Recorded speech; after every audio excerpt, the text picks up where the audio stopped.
The preacher hasn't even opened his Bible when Beckett Shaw leans down, 6'4" of muscle and arrogance, and whispers loud enough for the front row to hear, "You're too small, but I'll make it fit." Maya Calloway's white dress shivers in her grip. Gasps ripple through the backyard like wind through wheat. This isn't love. This is a transaction gone public. A battle disguised as vows. Stay with me until the end of this story and comment the city you're watching from. I want to see how far Maya's courage travels. The Shaw Ranch sprawled across the valley like a scar, beautiful in the way dangerous things often are. Fences ran for miles, white and pristine against the burnt Texas grass. Cattle grazed in distant fields, their lowing carried on the hot September wind. And in the backyard, beneath a hand-built arbor draped with wildflowers that looked too delicate for the setting, 93 people waited for a wedding that felt more like a public execution. Maya stood at the back of the makeshift aisle, her fingers twisted in the fabric of a dress she'd bought off the rack at Palmer's in town. White, because that's what brides wore. Simple, because she couldn't afford anything else. The lace at the collar scratched her throat. Her mother had cried when she'd tried it on 3 days ago, but they were the wrong kind of tears, the kind that came from knowing your daughter was walking into something neither of you could name. "You look beautiful, mija," her mother had whispered, her hands shaking as she adjusted the veil. Maya had smiled. She'd gotten good at smiling when she meant the opposite. Now, standing in the shadow of the barn with her second cousin Emma gripping her elbow, Maya couldn't feel her feet. The photographer, some woman from Austin who charged too much and smiled too little, circled the guests like a hawk, her camera clicking in rapid succession. Flash, click, flash, click. Each burst of light felt like an accusation. "You don't have to do this," Emma said for the 4th time that hour. Her voice was low, urgent. "Maya, listen to me. You can still walk away." "Walk away to what?" Maya's voice came out flat. "The bank already sent the final notice. Mama's shop closes in 2 weeks if I don't. There are other ways." "Name one." Emma's silence was answer enough. Maya pulled her elbow free and stepped forward. The guests turned in their folding chairs, a wave of faces she mostly didn't know. Beckett's people. Ranch hands in pressed shirts, their weathered faces scrubbed clean. Business associates from Dallas and Fort Worth. Men in expensive suits who looked at the dusty backyard like they were slumming. A handful of locals from town who'd come for the spectacle, their eyes bright with gossip they'd spread before the cake was even cut. And at the front, beneath the arbor, Beckett Shaw.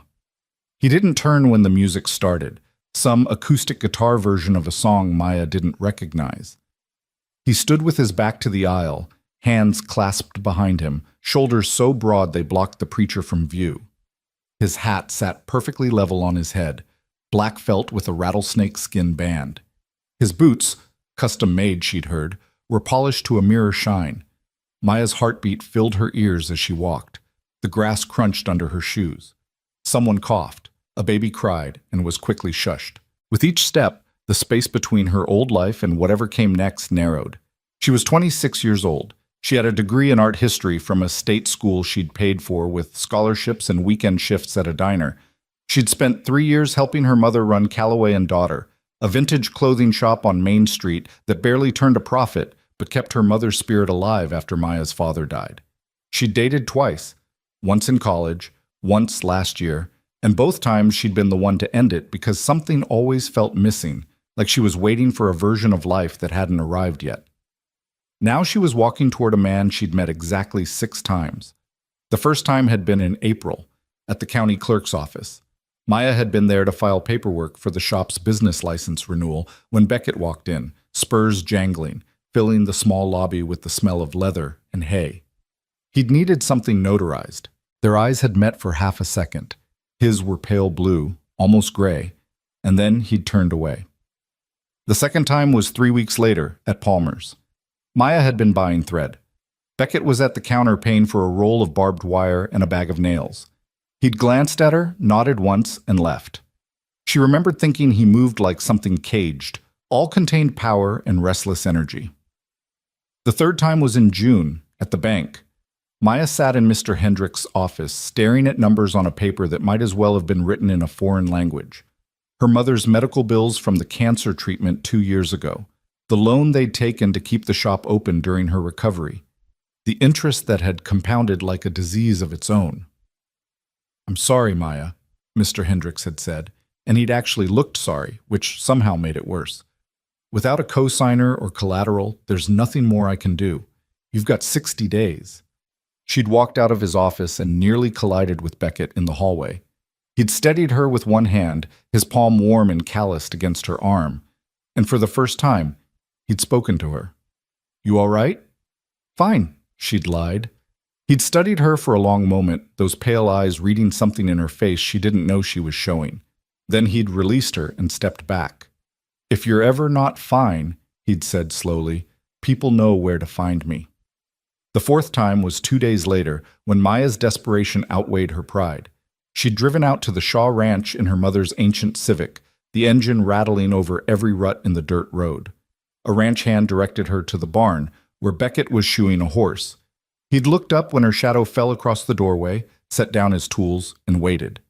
She'd explained in halting sentences, the debt, the deadline, her mother's fragile hope that the shop might survive. She hadn't meant to cry, but the words had unlocked something, and suddenly she was talking about her father's pride in that little storefront, about the way her mother's hands had shaken when she'd signed the loan papers, about how Maya had always thought she'd have more time to make things right. Beckett had listened without interrupting. When she'd finally fallen silent, he'd stood and walked to a workbench, returning with a rag to wipe the grease from his hands. "How much?" he'd asked. 48,000. He'd nodded once, like she'd confirmed something he already knew. "I'll cover it." Relief had flooded through her so fast she'd felt dizzy. "I'll pay you back. I don't know how yet, but I swear." "Different payment," he'd interrupted. His voice was low, careful. "Marry me." The barn had gone very quiet. Somewhere in the rafters, a bird chirped. The horse had stamped its foot. "What?" "My father's will," Beckett had said, still not quite meeting her eyes. "Trust doesn't release until I'm married. I need a wife. You need money. Seemed like we could help each other." Maya had stared at him. "That's insane. That's business." "Marriage isn't business." "Could be. For a year. Then we split clean. You get your shop, I get my trust. Nobody has to pretend it's something it's not." He'd finally looked at her directly. "I'm not asking you to love me. I'm asking you to make a deal." The fifth time was a week later, at a lawyer's office in Fort Worth, where they'd signed papers that laid out terms like they were negotiating a ranch sale. 1 year. Separate bedrooms. No expectations beyond public appearances. At the end, an uncontested divorce and a payment that would not only save the shop, but give her mother security for the next decade. Maya had signed her name in blue ink and tried not to think about what she was trading away. The sixth time was yesterday, at the rehearsal dinner. Beckett's mother, a thin woman with Beckett's eyes and a mouth that looked like it had forgotten how to smile, had seated Maya at the far end of the table and spent 2 hours talking about bloodlines and legacy and the importance of proper heirs. Beckett had sat at the opposite end, drinking whiskey and saying almost nothing. When the dinner finally ended and people filed out into the warm night, he'd walked Maya to her car. "You can still back out," he'd said. She'd laughed, a bitter sound. "And lose everything? Better than losing yourself. How philosophical for a man buying a wife." Something had flickered in his face. Anger, maybe, or shame. "I didn't buy you. I made an offer. You accepted." "Same thing." "Not to me." They'd stood in the gravel parking lot, the cicadas screaming in the trees, and Maya had felt the weight of tomorrow settling over her like a storm front. "See you at the wedding," she'd said, and driven away before he could respond. Now, here she was, 10 steps from the arbor. 8, 6. The guests blurred in her peripheral vision. The sun beat down on her shoulders. The guitar music swelled and then cut off abruptly. Beckett turned, and Maya forgot how to breathe. He was huge, she'd known that, but knowing and seeing were different things. The black suit stretched across his chest like it was barely containing him. His jaw was sharp enough to cut glass, shadowed with stubble he probably shaved twice a day. A scar ran through his left eyebrow, pale against his sun-darkened skin. He looked like every warning her mother had ever given her about men who were too much, too rough, too certain of their place in the world. He looked at her, and his expression was unreadable. Maya reached the arbor. Emma let go of her arm and stepped back. The preacher, Reverend Michaels, who'd baptized Maya when she was 6 months old, and who was now getting paid triple his usual rate to keep his questions to himself, cleared his throat. "Dearly beloved." Beckett leaned down. His breath was warm against her ear. And in a voice loud enough for the first 3 rows to hear, he said, "You're too small, but I'll make it fit." The words hit like a slap. Gasps rippled through the crowd. Someone, one of the ranch hands, let out a low whistle that was quickly stifled. Maya's vision tunneled. The white dress, the flowers, the faces all dissolved into noise, and the only thing that remained solid was Beckett's presence beside her, overwhelming and inescapable. The preacher coughed. Perhaps we should—" Maya's hands were shaking. Her whole body was shaking. The trembling started in her fingers and spread up her arms, into her chest, until she thought she might fly apart right there under the arbor. This was a mistake. This was all a horrible mistake. She'd sold herself for $48,000 and a promise that was already being broken, because whatever this was, this public humiliation, this crude announcement, it wasn't what they'd agreed to. Beckett straightened, and for the first time since she'd met him, she saw something like uncertainty cross his face. "Maya," he started, but she couldn't hear him over the rushing in her ears. She was too small. Those were the words he'd chosen, here, now, in front of everyone. Not, "I'm glad you came." Not, "You look beautiful." Not even a simple hello. Just a declaration that she was insufficient, that he would have to force something to work that was never going to fit naturally. Behind her, Emma made a small sound of outrage. To her left, Beckett's mother's mouth had pressed into a thin line of disapproval, though whether she disapproved of Maya or her son, it was impossible to tell. The photographer's camera kept clicking, flash after flash, documenting the moment Maya Calloway's dignity died in the Texas heat. "Continue," Beckett said to the preacher, his voice hard. "I don't think—" "Continue." Reverend Michaels looked at Maya. His eyes were kind, concerned.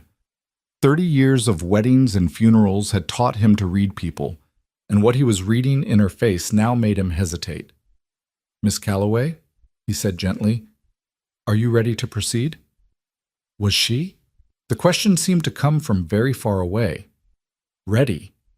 What did ready mean when you'd already signed the contracts, already spent the money in your mind, already let your mother believe everything would be fine? Ready implied choice, and Maya hadn't had a real choice in months. But she had one now. She could walk away. The guests would talk. God, would they talk. But they'd talk anyway. Beckett would keep his money. She'd lose the shop. Her mother would have to close the doors her father had opened 28 years ago, and they'd both have to live with that failure. But Maya would keep something else, something that felt increasingly precious as she stood in Beckett's shadow. She'd keep herself. The thought rose up clear and cold. "You don't have to do this." Maya opened her mouth. The words were right there. "I'm sorry. I can't. Goodbye." But what came out instead was, "What did you just say to me?" Beckett blinked. The uncertainty on his face deepened into something that might have been confusion. "What?" "You heard me." Maya turned to face him fully, and she was aware, distantly, that this wasn't how weddings went. The bride wasn't supposed to square her shoulders and plant her feet like she was preparing for a fight. She wasn't supposed to look at the groom with eyes that had gone from scared to furious in the space of a heartbeat. "What did you just say?" A murmur ran through the crowd. Someone laughed, a short, shocked bark that was quickly smothered.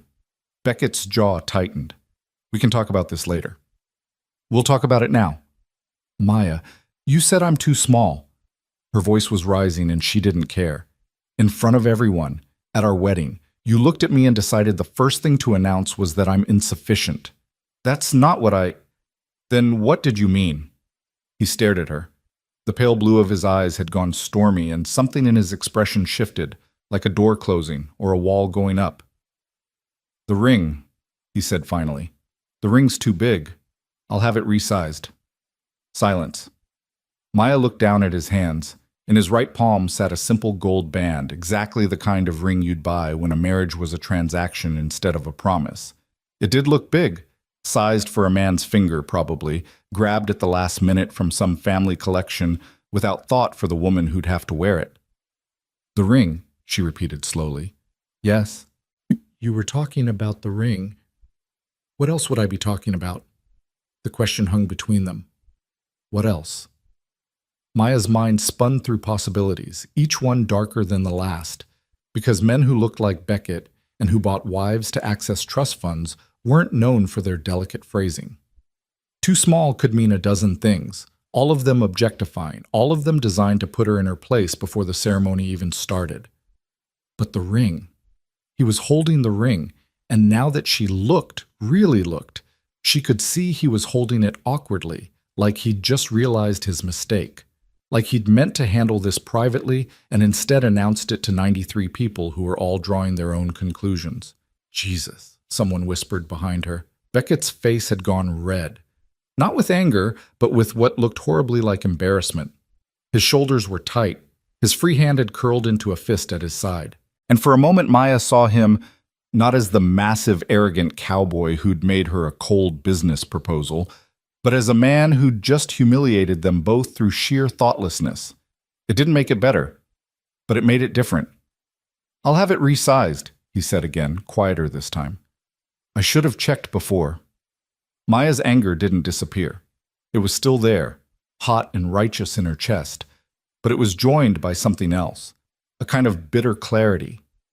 This was who Beckett Shaw was, a man who thought in terms of cattle and contracts and practical solutions, who probably hadn't been to a wedding since he was a child, who'd approached this marriage like he'd approach buying a truck.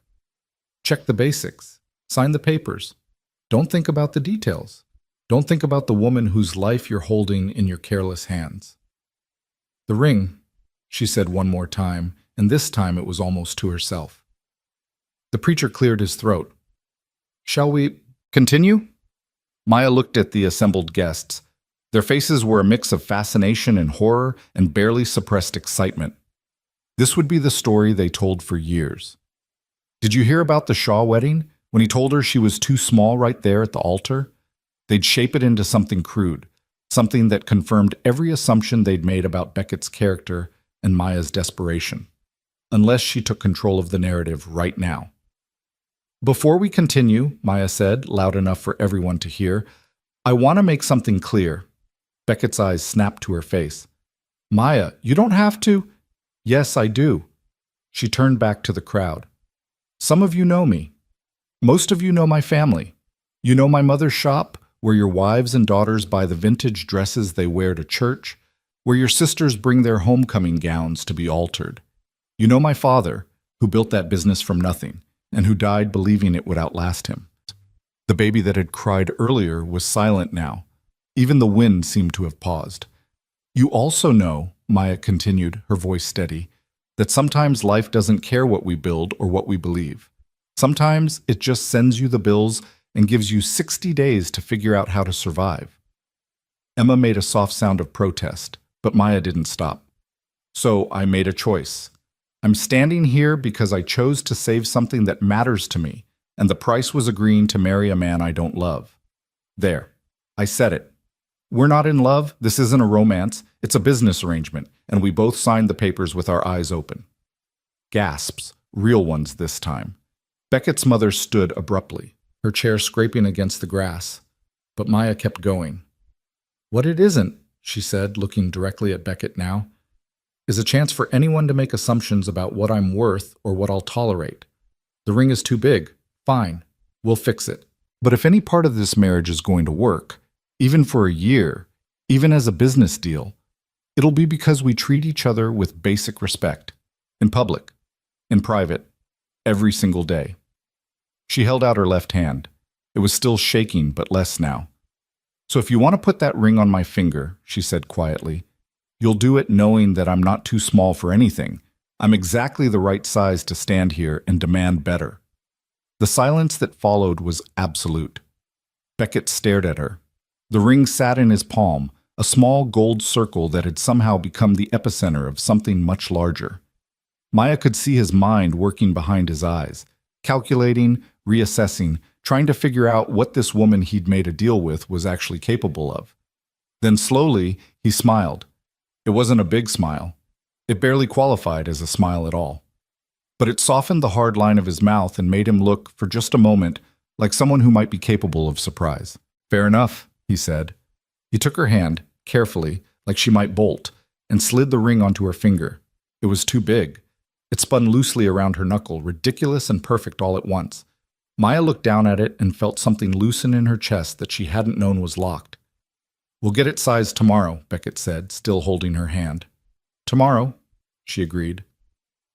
The preacher, who'd been watching this exchange with the wide-eyed expression of someone witnessing a miracle or a disaster, rallied himself. "Right, yes. Well then, dearly beloved, we are gathered here today." The ceremony proceeded. The words washed over Maya in a blur of traditional phrases and legal binding. She heard herself say, "I do," at the appropriate moment. She heard Beckett say it too, his voice a low rumble that she felt more than heard. Rings were exchanged. Beckett's fit perfectly, of course, because someone had thought to size it properly.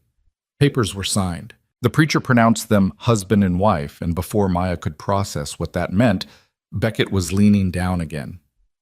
"Can I kiss you?" he asked, quiet enough that only she could hear. It was the first time he'd asked permission for anything. Maya nodded. The kiss was brief, almost formal. His lips were warm and dry against hers. He smelled like leather and cedar and something sharp she couldn't name.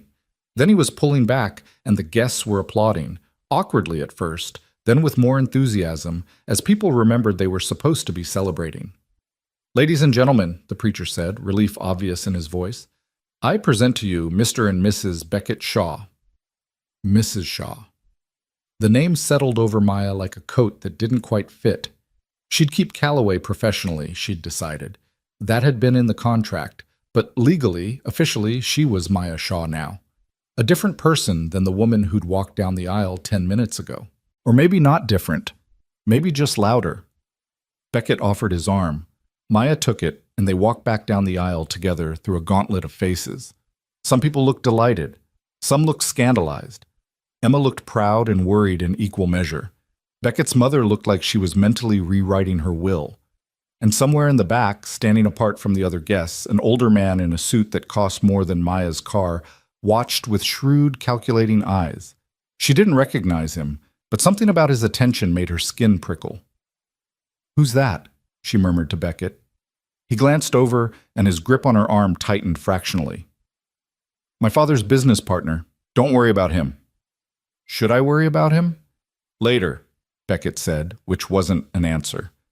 They reached the end of the aisle, and suddenly people were pressing in. Congratulations and handshakes and hugs from strangers who smelled like expensive perfume and whiskey. The photographer materialized at Maya's elbow, already snapping pictures, her expression suggesting she'd gotten far more interesting material than she'd expected. "Let's get some couple shots," she said, gesturing toward a copse of oak trees at the edge of the yard. "The light's perfect." Maya let herself be led away from the crowd, Beckett following a step behind. Under the oaks, the photographer posed them like dolls. "Stand here, turn this way, put your hand on his chest, look at each other. Now don't look at each other. Now smile like you mean it." "You're very good at this," Beckett said after the 20th pose. "At what?" "Smiling when you don't mean it." Maya's smile froze. "Practice." "Yeah." He was quiet for a moment while the photographer checked her settings. Then, "I'm sorry.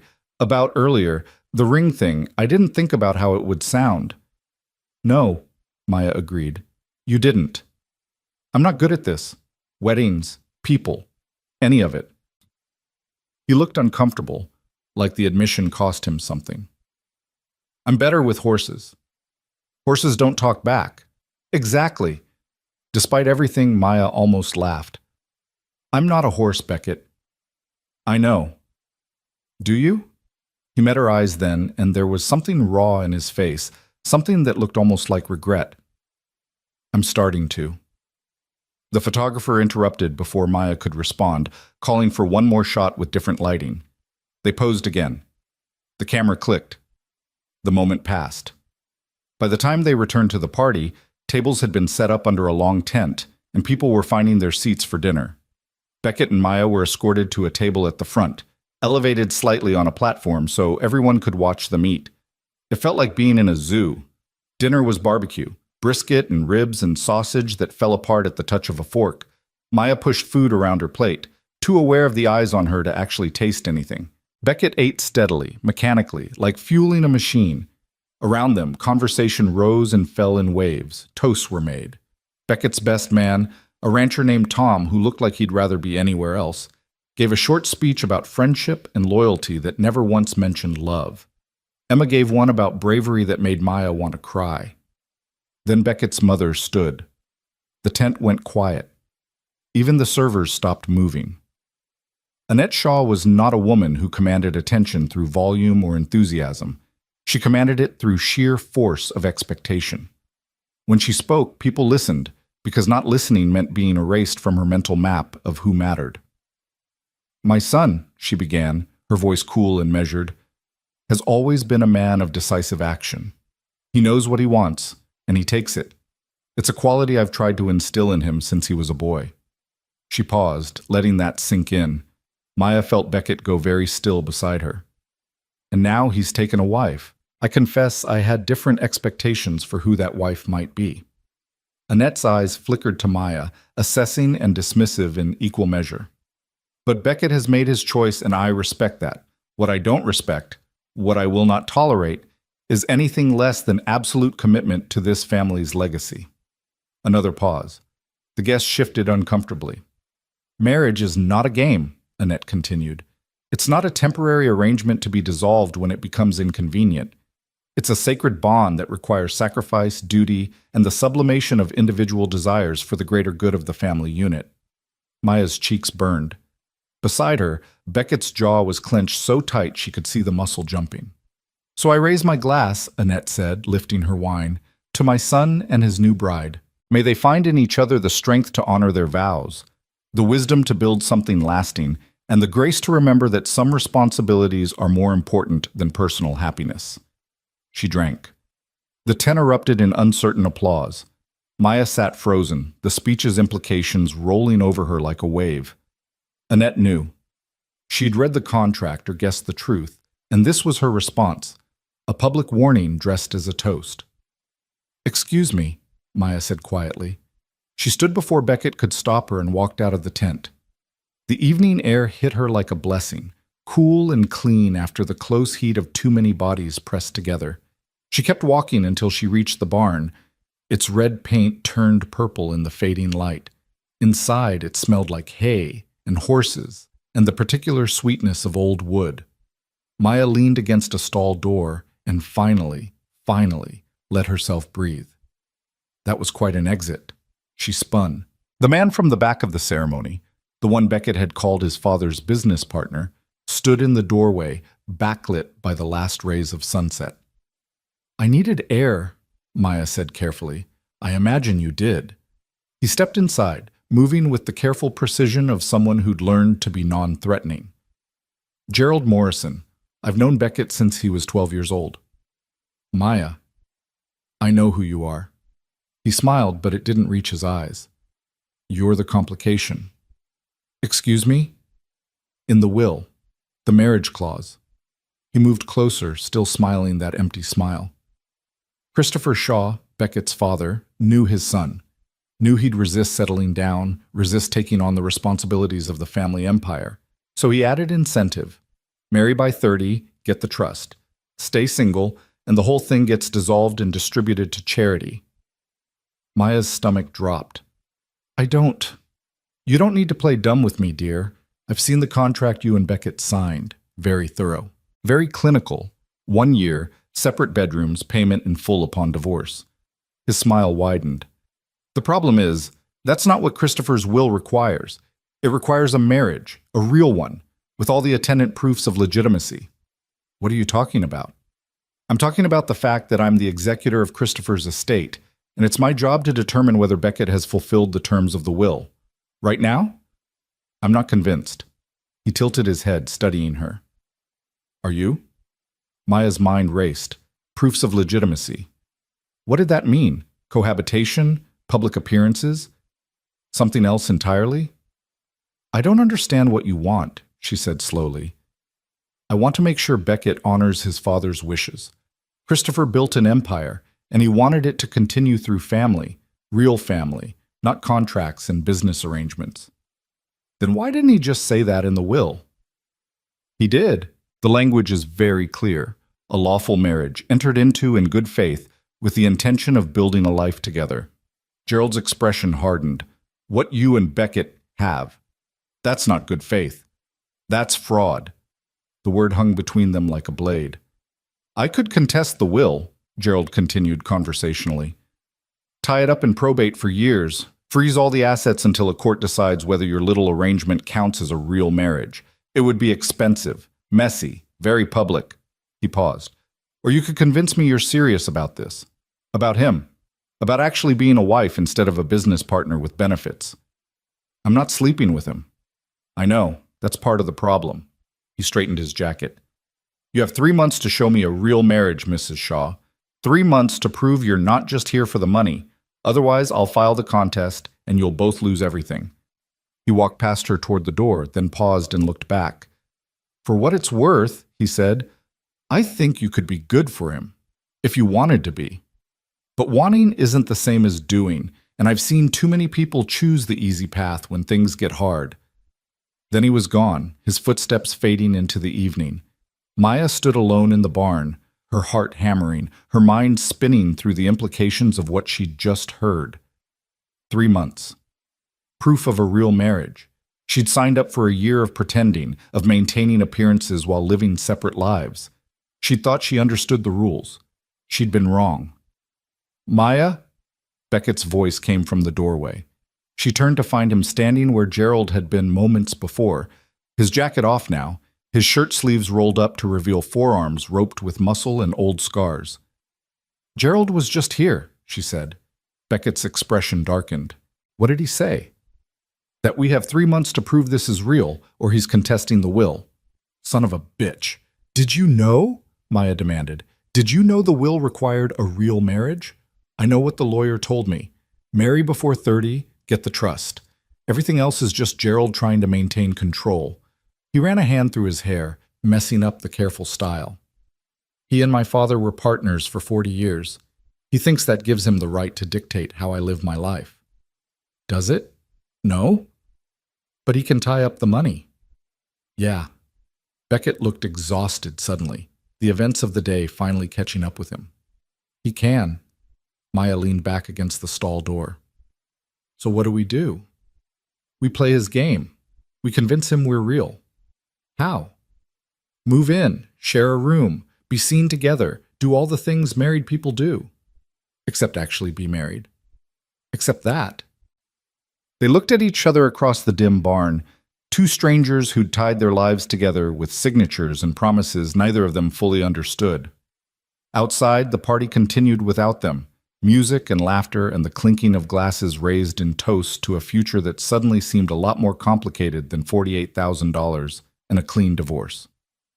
I should get back, Maya said finally. People will talk if we're both gone too long. Let them talk. Easy for you to say. They're not calling you a gold digger. Beckett flinched. Is that what they're saying?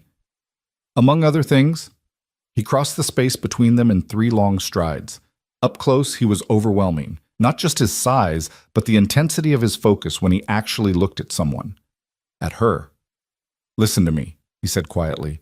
You're not a gold digger. You're not any of the things they're probably saying. You're a woman who made a hard choice to save something that mattered, and I'm the one who gave you no good options. If anyone's the villain in this story, it's me. That's not... It is. He stepped back, giving her space. But Gerald's right about one thing. We made a deal, and now we have to live with it. So here's what I'm proposing. We give him his 3 months. We do everything he wants, public appearances, shared space, whatever it takes to convince him we're serious. And at the end, when he's satisfied and the trust comes through, we go back to the original plan. 1 year, clean split, you get your payment plus whatever you need to make this worth it. What I need, Maya said, is to not feel like I'm being purchased over and over again. Beckett was quiet for a long moment. I can't undo the deal we made, but I can promise you this. Whatever we have to do for Gerald, whatever we have to pretend, I won't ask you for anything you're not willing to give. You set the boundaries, you tell me what you can and can't do, and I'll respect that. It was a better offer than the one she'd gotten in April. Not good. Nothing about this was good, but better. Okay, Maya said. Okay? 3 months. We make it convincing. Then we get back to the original plan. Beckett held out his hand. Maya looked at it, rough and scarred and twice the size of hers, and thought about all the ways this could go wrong. All the ways she could lose not just the shop and her mother's security, but something more essential. Her sense of self. Her ability to trust her own judgment. But she'd already come this far. She shook his hand. His grip was firm but careful, like he was handling something fragile. Partners? He said. For 3 months. For 3 months, he agreed. They walked back to the party together. The band had started playing, and couples were dancing under strings of lights that turned the whole scene into something from a photograph, beautiful and false in equal measure. Maya watched them and tried to imagine herself among them, spinning in Beckett's arms like this was real, like she'd chosen this because she wanted it rather than needed it. She couldn't quite see it, but she had 3 months to learn. The party bled into night like watercolor bleeding across paper, slow, inevitable, impossible to stop. Maya danced because she was expected to dance, smiled because people were watching, and held Beckett's hand because Gerald Morrison stood at the edge of the tent with eyes that missed nothing. The band played country covers of pop songs, and Maya's feet hurt in shoes she'd borrowed from Emma, and somewhere between the third and fourth toast, someone knocked over a champagne tower that shattered across the wooden dance floor like broken promises. "You're doing great," Beckett murmured during a slow song, his hand warm at the small of her back. "I'm dying inside," Maya replied, still smiling. "Me too." At least they had that in common. The evening dragged on. Cake was cut, 3 tiers of vanilla and raspberry that someone's aunt had made, decorated with sugar flowers that were too delicate for the rough hands that served them. Maya fed a piece to Beckett because the photographer demanded it, and he was careful not to smash it into her face the way she'd seen grooms do at other weddings. Small mercies. He tasted like whiskey and something darker she couldn't name. "Where are you two headed for the honeymoon?" someone asked, one of Beckett's rancher friends, a barrel-chested man named Dale who'd already had too much to drink. Beckett's hand tightened on Maya's. "Haven't decided yet." "Better decide quick, son. Woman like that won't wait around forever." Dale winked at Maya in a way that made her skin crawl. "You picked a pretty one, Beck. Real pretty." "Thanks," Beckett said flatly. "Course, pretty don't mean much if she can't handle ranch life. Your mama was telling me she's a city girl. That right, honey?" Maya's smile felt like it might crack her face in half. "I'm from 50 miles down the road, Dale. Hardly counts as city. Still, shop work ain't the same as real work." "Dale?" Beckett's voice carried a warning, but Dale was drunk and oblivious. "I'm just saying, marriage is hard enough without—" "We're fine," Maya interrupted, "but thank you for your concern." She walked away before he could respond, heading for the relative safety of the dessert table where Emma stood guard over the remaining cake slices like a particularly fierce sentinel. "I'm going to murder someone before this night ends," Maya said quietly. Emma handed her a plate. "Start with Dale. Nobody would miss him." Tempting. They stood in silence for a moment, watching the party swirl around them. The band had shifted into something faster, and people were line dancing now, boots stomping in unison, hands clapping, voices raised in whoops that echoed across the valley. It looked fun. It looked like the kind of wedding Maya used to dream about when she was young and stupid enough to believe in fairy tales. "You don't have to stay," Emma said. "We could sneak out, drive to Dallas, get drunk in a hotel bar and forget this whole thing happened." "I'm already married, Em. Little late for running." "It's never too late."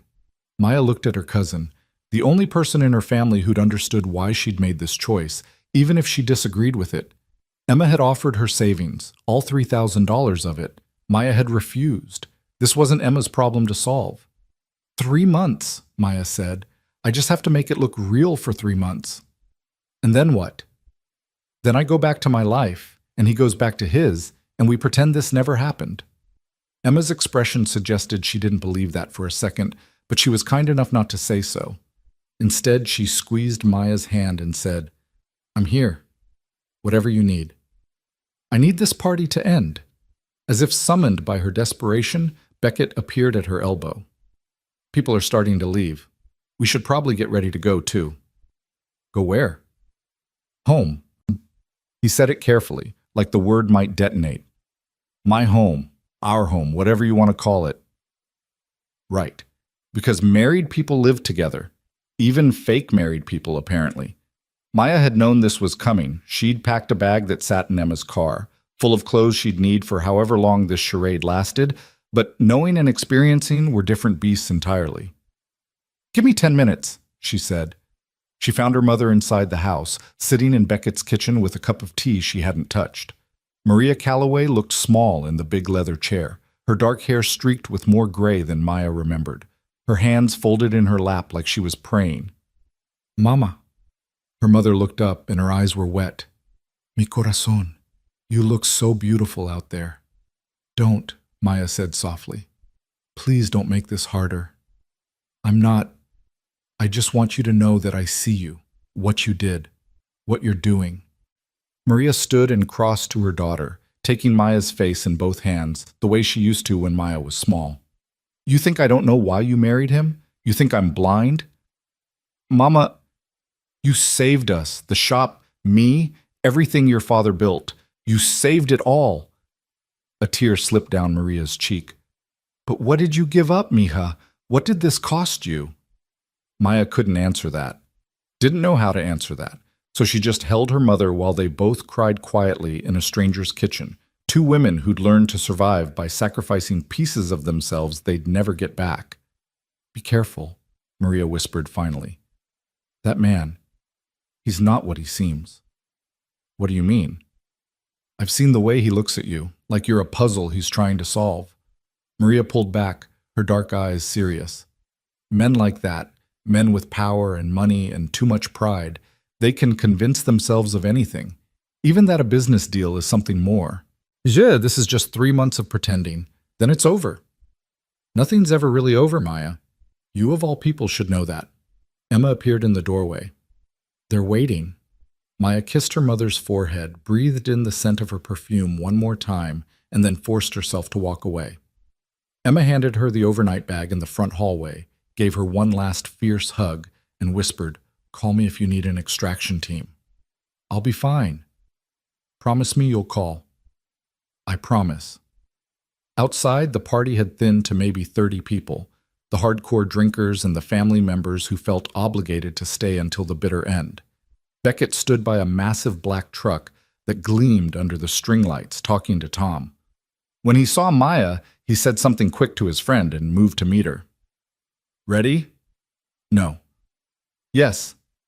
He took her bag and tossed it in the truck bed with casual strength that made the overnight bag look like it weighed nothing. Then he opened the passenger door for her, and Maya climbed up into a seat that sat high enough she felt like she was boarding a small airplane. The interior smelled like leather and coffee. The dashboard was all digital screens and controls Maya didn't recognize. Her dress bunched around her legs awkwardly as Beckett started the engine, a sound like controlled thunder. They pulled away from the house to scattered applause and a few wolf whistles. Maya watched the party disappear in the side mirror, the lights growing smaller until they were just fireflies in the dark. And then they were gone entirely, swallowed by the long dirt road that led back to the highway. The silence in the truck was massive. "You okay?" Beckett asked after a few miles. "Define okay?" "Fair." He adjusted his grip on the steering wheel. His hands were so large they made the wheel look normal-sized. "House is about 20 minutes out. I had Rosa, she's the housekeeper, set up the guest room for you, but with Gerald watching, you'll probably need to move your things into the master before he makes an inspection visit." "He's going to inspect?" "He's going to do whatever he thinks he needs to do to prove we're frauds." Beckett's jaw tightened. "Which means we need to be ready. Tomorrow I'll show you around the property. Get you familiar with the layout so you don't look like a stranger in your own home." "It's not my home." "For the next 3 months it is." Maya leaned her head against the cool window glass and watched the darkness stream past. Occasionally, she'd see lights in the distance. Other ranch houses, small towns, the endless sprawl of Texas stretching away in all directions. She tried to imagine living here, in this emptiness, away from her mother and Emma and the shop that had been her whole world for so long. She couldn't quite picture it. "Tell me about Gerald," she said finally. "Why does he hate you?" Beckett was quiet for so long Maya thought he wasn't going to answer. Then, "He doesn't hate me. He loved my father. And when my father died, Gerald appointed himself guardian of Christopher Shaw's legacy, which meant keeping me in line. You're 30 years old. Doesn't matter. In Gerald's mind, I'm still the angry kid who fought with his father at every board meeting, who didn't want any part of the family business, who would have sold the whole empire if he could have." Beckett's voice was bitter. "He's not entirely wrong. You wanted to sell. I wanted to be left alone. The ranch, the oil investments, the real estate portfolio, none of it was mine. It was my father's, and he built it by being ruthless and calculating and willing to destroy anyone who got in his way." He glanced at her. "I didn't want to become that. So what do you want?" The question seemed to surprise him. "I want to breed horses, good ones. Quarter horses that can work cattle and run barrels and not break down after 5 years. I want to wake up in the morning and train something I actually care about instead of sitting in boardrooms arguing about oil futures and property acquisitions." There was something raw in his voice, something Maya recognized because she'd heard it in her own voice when she talked about the shop. The sound of wanting something so badly it hurt, and knowing it was always just slightly out of reach. "Why can't you do that?" she asked. "Because my father's will stipulates I have to maintain active involvement in Shaw Industries for 5 years after I inherit. If I don't, everything goes to charity and Gerald gets to dismantle 40 years of work." He laughed, but it was a hollow sound. "So I'm trapped, married to you, chained to a company I hate, and under the microscope of a man who thinks he knows what's best for everyone. Sounds familiar?" "Yeah." He looked at her again, and in the dashboard lights, his eyes were very blue. "I guess we're both trapped, aren't we?" They drove in silence after that. The highway gave way to smaller roads, then to a long private drive marked by a wooden gate with a wrought iron arch overhead that read Shaw Ranch in letters 2 feet tall. Beckett punched a code into a keypad, and the gate swung open automatically. The house appeared gradually as they rounded a curve, first just lights in the distance, then a sprawling single-story structure that seemed to go on forever, all stone and wood and massive windows that glowed gold against the night. It was beautiful in an intimidating way, the kind of house that appeared in magazine spreads about Texas luxury living. "Jesus," Maya breathed. "Too much? Way too much. Yeah, well, my father believed in making statements." Beckett pulled into a circular driveway and killed the engine. "Welcome home, I guess." The words felt like a curse. Inside, the house was even more overwhelming than the exterior suggested. Vaulted ceilings soared overhead, supported by massive wooden beams that looked like they'd been hewn from ancient trees. The furniture was all leather and dark wood, heavy and masculine. Artwork covered the walls, Western scenes and oil paintings of cattle and horses. Nothing soft or warm or personal. "Rosa left some food in the kitchen if you're hungry," Beckett said, setting Maya's bag by the door. "Guest room is down that hall. Master is the other direction. Bathrooms are, well, there are 5 of them. You'll find one." He looked exhausted suddenly, the careful control he'd maintained all day finally cracking. Maya felt it too. The bone-deep weariness of performing for hours, of smiling and lying and pretending everything was fine when nothing was fine. "I'm going to change," she said. "Right. Yeah, I'll just—" He gestured vaguely toward the master bedroom. "I'll be in there if you need anything." They stood in the massive foyer, 2 strangers in wedding clothes, and the absurdity of the situation hit Maya like a wave.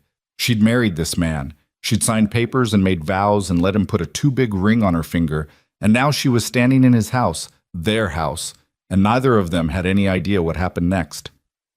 "Beckett?" He paused halfway down the hall, turned. "Thank you," Maya said. "For earlier, for respecting what I said at the ceremony." Something complicated crossed his face.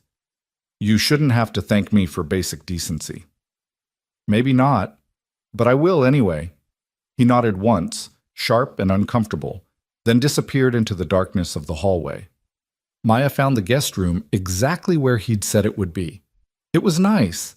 Nicer than any hotel room she'd ever stayed in, with a king bed and an ensuite bathroom and windows that overlooked what she assumed were the horse pastures, though in the dark they were just shapes and shadows. Her bag sat on the bed where Beckett must have placed it while she was exploring. She changed out of the wedding dress carefully, hanging it in the closet because it seemed wrong to just crumple it on the floor, no matter how much she wanted to. Underneath, she wore the sensible cotton underwear she'd chosen because it felt like armor, and she pulled on sweatpants and a t-shirt and felt like herself again. Almost. The ring caught on the fabric as she pulled her shirt down. She looked at it, still spinning too loose on her finger, and wondered if Beckett had meant what he said about getting it resized. Probably not. Men like him didn't think about details like that. Her phone buzzed. Emma, you alive? Maya typed back. Barely. Want me to come get you? No, I'm fine, really. Liar. 3 months, Em. I can do 3 months. Call me tomorrow. I mean it. I will. Maya set the phone on the nightstand and lay back on the bed. The ceiling was decorated with more of those wooden beams, dark and imposing. She tried to imagine sleeping here, living here, pretending this was her home. The guest room was twice the size of her bedroom at her mother's house, and probably 4 times as expensive to furnish. She hated it. But hate was better than fear, so she'd take it. Somewhere in the house, a door closed. Water ran briefly. Then silence settled over everything like snow, muffling sound and thought, until Maya felt like she was floating in some liminal space between her old life and whatever came next. She must have fallen asleep because the next thing she knew, sunlight was streaming through the windows, and someone was knocking on her door. Maya? Beckett's voice muffled through the wood. You awake? She sat up, disoriented. What time is it? 7. Rosa's making breakfast. Figured you might be hungry. Hungry wasn't the word. Starving was closer. Maya realized she'd barely eaten anything at the reception, too nervous to do more than pick at her plate. Give me 10 minutes, she called. She showered quickly in the ensuite bathroom, which had more shower heads than she knew what to do with and water pressure that felt like standing under a waterfall. Her clothes from yesterday, the wedding dress excepted, were wrinkled but wearable. She pulled on jeans and a simple blue blouse, ran her fingers through her wet hair, and decided that was as good as it was going to get. Beckett was waiting in the kitchen, which turned out to be less a room and more a wing of the house. Stainless steel appliances gleamed, granite counters stretched for miles, and at the stove, a round woman with silver-streaked black hair and quick hands was making what looked like enough food to feed a small army. You must be Maya, the woman said without turning around. I'm Rosa. Been working for the Shaws since Beckett was in diapers, which means I've earned the right to speak my mind, so don't be surprised when I do. Okay. Good. Sit down. You look half-starved. Maya glanced at Beckett, who shrugged and pulled out a chair at the long wooden table. She sat. Within seconds, Rosa had placed a plate in front of her piled with eggs, bacon, toast, and some kind of potato hash that smelled like heaven. Coffee or juice? Rosa asked. Coffee, please. A mug appeared, already doctored with cream and sugar, even though Maya hadn't said how she took it. When she looked up, Rosa was studying her with sharp, dark eyes that missed nothing. You'll do, Rosa said finally. Excuse me? I said you'll do. Better than that awful Sinclair girl his mother kept pushing on him. That one had teeth like a shark and a personality to match. Rosa returned to the stove. This one's got spine. I can tell. Beckett cleared his throat. Rosa. Oh, hush. I'm allowed to have opinions. She flipped something in a pan with expert precision. Besides, someone needs to tell this girl the truth about what she's walked into, and it's not going to be you, so it might as well be me. Maya set down her fork. What truth? Rosa turned off the burner and came to sit at the table with them, moving with the authority of someone who'd long ago stopped caring about employer-employee boundaries. Gerald Morrison came by yesterday morning, she said without preamble, before the wedding.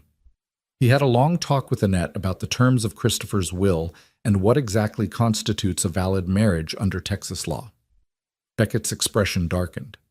What did he say? He said he's going to be watching, real close, looking for any signs this isn't legitimate. He mentioned inspections, interviews, maybe even private investigators if he thinks it's necessary. Rosa looked at Maya. He's going to make your life very difficult, honey. Both of you. And Annette's going to help him do it, because she's never forgiven Beckett for refusing to marry the woman she picked out. Great, Maya said flatly. That's just great. But here's the thing. Rosa leaned forward, her voice dropping. Gerald's not as smart as he thinks he is. He's looking for grand gestures, big obvious signs that you two are faking. What he's not looking for is the small stuff, the everyday details that make a marriage real. What kind of details? Beckett asked. How you take your coffee, what side of the bed you sleep on, whether you know each other's schedules, each other's habits, the kind of things you can't fake without actually spending time together. She looked between them. So my advice? Stop acting like strangers playing house. Start acting like people who are actually trying to figure each other out. Maya absorbed that. It made sense in a horrible way. Of course, Gerald would be looking for inconsistencies, for moments when they slipped up and revealed the transaction underneath the romance. But learning someone's coffee preferences and sleep schedules meant actual intimacy, even if it was manufactured. It meant letting Beckett into the small private spaces of her life she'd planned to keep locked away. How are we supposed to do that? She asked. Rosa smiled. You spend time together. You talk. You ask questions. You figure out how to exist in the same space without it feeling like a hostage situation. She stood and returned to the stove. And you eat breakfast together every morning because I'm not making two separate meals. Clear? Clear, Beckett said. They ate in silence after that, but it was a different kind of silence than the truck ride, less hostile, more contemplative. Maya studied Beckett when she thought he wasn't looking. He'd showered too. His dark hair was still damp, and he'd changed into a plain white t-shirt and jeans that fit him in a way that suggested they'd been tailored. He ate methodically, the same way he'd eaten at the reception, and she wondered if that was his natural inclination or something learned. What's your schedule like? She asked suddenly. He looked up, surprised. My schedule? Rosa's right. If Gerald's going to question us, I should probably know what you do all day. Beckett set down his fork. Mornings, I'm usually in the barn, training horses, checking on the stock, making sure the ranch hands have what they need. Afternoons, I'm either riding the property or stuck in the office dealing with Shaw Industries business. Evenings are usually quiet unless there's a problem. Do you have hobbies? Hobbies? Things you do for fun. He thought about it. I read, I guess. Western history mostly. Biographies. Sometimes novels if they're good. And I work on tack, fixing saddles, making bridles. Gives me something to do with my hands. Maya filed that away. What about friends? Do people come over? Tom, sometimes. Dale, though less now that he's drunk more often than not. A few of the other ranchers when we're coordinating roundups or sales. He paused. It's not a very social life. Sounds lonely. Yeah, well, that's sort of the point. They looked at each other across the table, and Maya saw something in his face she recognized. The look of someone who'd chosen isolation not because they wanted it, but because it was safer than the alternative. My turn, Beckett said. What do you do all day? I used to manage the shop, buying inventory, working with customers, handling the books. Now I guess She stopped. What did she do now? The shop was saved for the moment, but she couldn't run it from 50 miles away. Her mother would have to manage alone, or hire help they could finally afford. You could still work, Beckett offered. Commute a few days a week, whatever you need.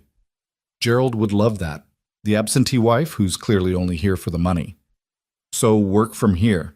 Manage things remotely. There's an office you could use, good internet, or... He seemed to be thinking out loud. Or you could help with the ranch books. God knows I hate that part. You're good with numbers, right? Maya blinked. How do you know that?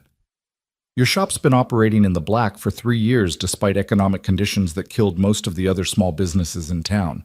Someone's managing the finances well, figured it was you. She hadn't expected him to know that, hadn't expected him to have researched her beyond the basic details needed for the marriage contract. I could do books, she said slowly, if you actually need help. I do.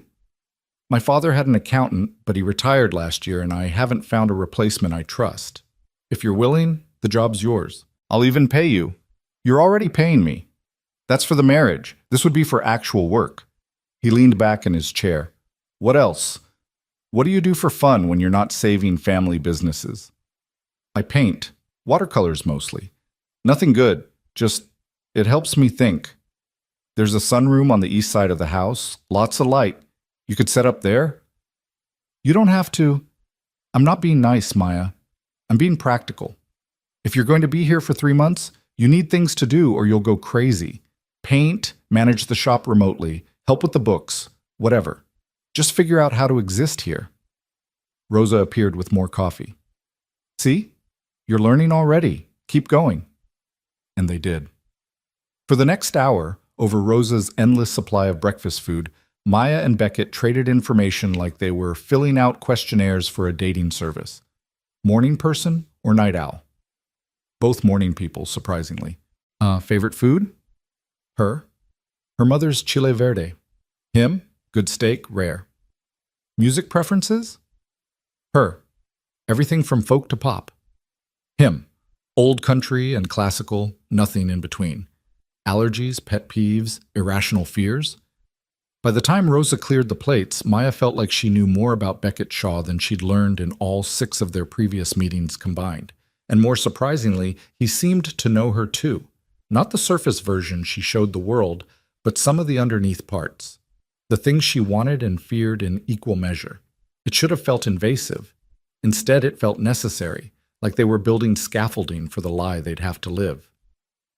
I should show you the property, Beckett said when Rosa had shooed them out of the kitchen. Help you get oriented. They spent the morning walking the ranch. Beckett pointed out the barns, the training corrals, the pastures where different horses grazed in careful rotation. He introduced her to ranch hands whose names she'd never remember, men with weathered faces and careful eyes who nodded at her politely and clearly didn't know what to make of the boss's new wife. He showed her his office, a cluttered space in one of the barns filled with papers and tack and the smell of leather, and the breeding records he'd been keeping for the quarter horses he was so proud of. This is Luna, he said, stopping at a stall where a gray mare stood watching them with intelligent eyes. Best I've ever bred, perfect conformation, smart as hell, gentle enough for kids but brave enough for competitive cutting. I'm hoping to get her in foal next spring. He talked about the horses the way Maya talked about her favorite vintage finds, with enthusiasm and expertise and real love. It transformed him from the stoic man at breakfast into someone animated, almost young. She could see glimpses of who he might have been if his father hadn't forced him into a life he hated. She's beautiful, Maya said honestly. Yeah, Beckett stroked Luna's nose. She is. They walked back to the house through fields of dried grass that crunched under their feet. The sun was high now, turning the whole valley into shades of gold and amber. In the distance, cattle grazed in black specks against the horizon. It was so quiet Maya could hear her own heartbeat. This place, she said, it's huge. 15,000 acres. Most of it's leased grazing land, but the core ranch is about 3,000. He squinted at the horizon.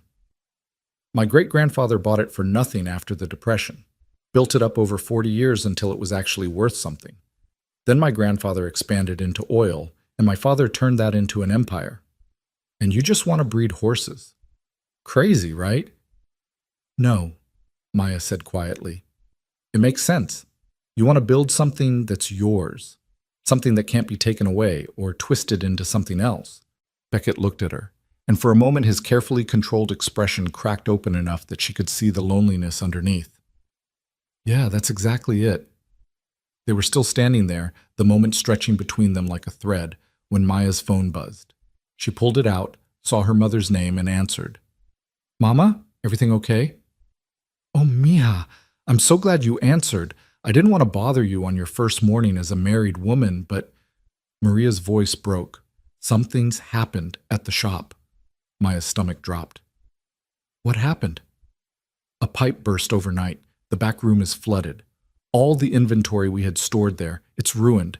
And the repair costs, the insurance deductible, I don't know how we're going to. I'll be there in an hour, Maya interrupted. Don't do anything until I get there. She hung up and looked at Beckett. I have to go. There's an emergency at the shop. I'll drive you. You don't have to, Maya. His voice was firm. You're my wife. Your family's crisis is my crisis now, at least as far as anyone watching is concerned. Besides, he added more quietly, you might need help. She wanted to argue, wanted to maintain the boundary between his life and hers, between the ranch and everything she'd left behind. But he was already walking toward the truck, and she was too panicked about the shop to fight him on it. The drive into town took 40 minutes, most of it spent with Maya on the phone coordinating with her mother and Emma and the insurance company.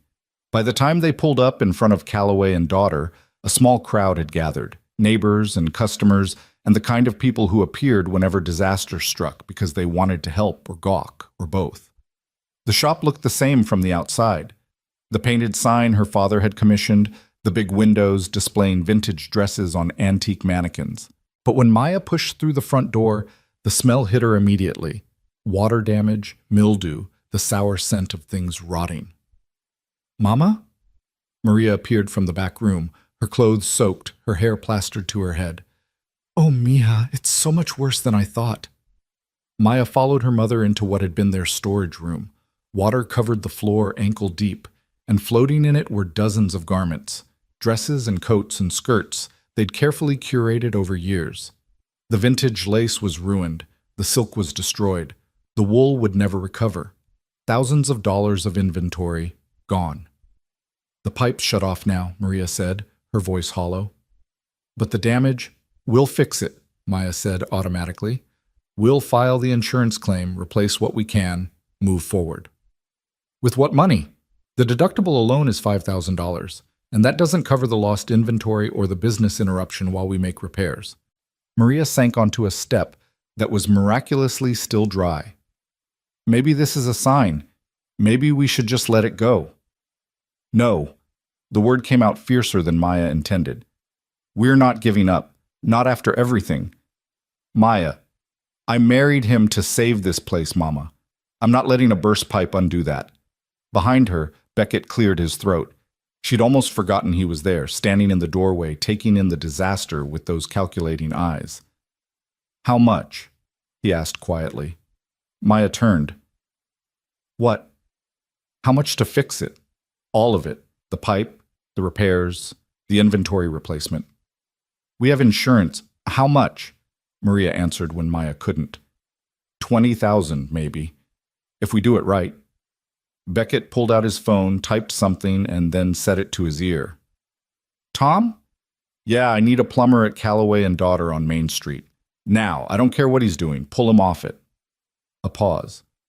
And get me estimates on water damage restoration. Full service, best in the area. Another pause.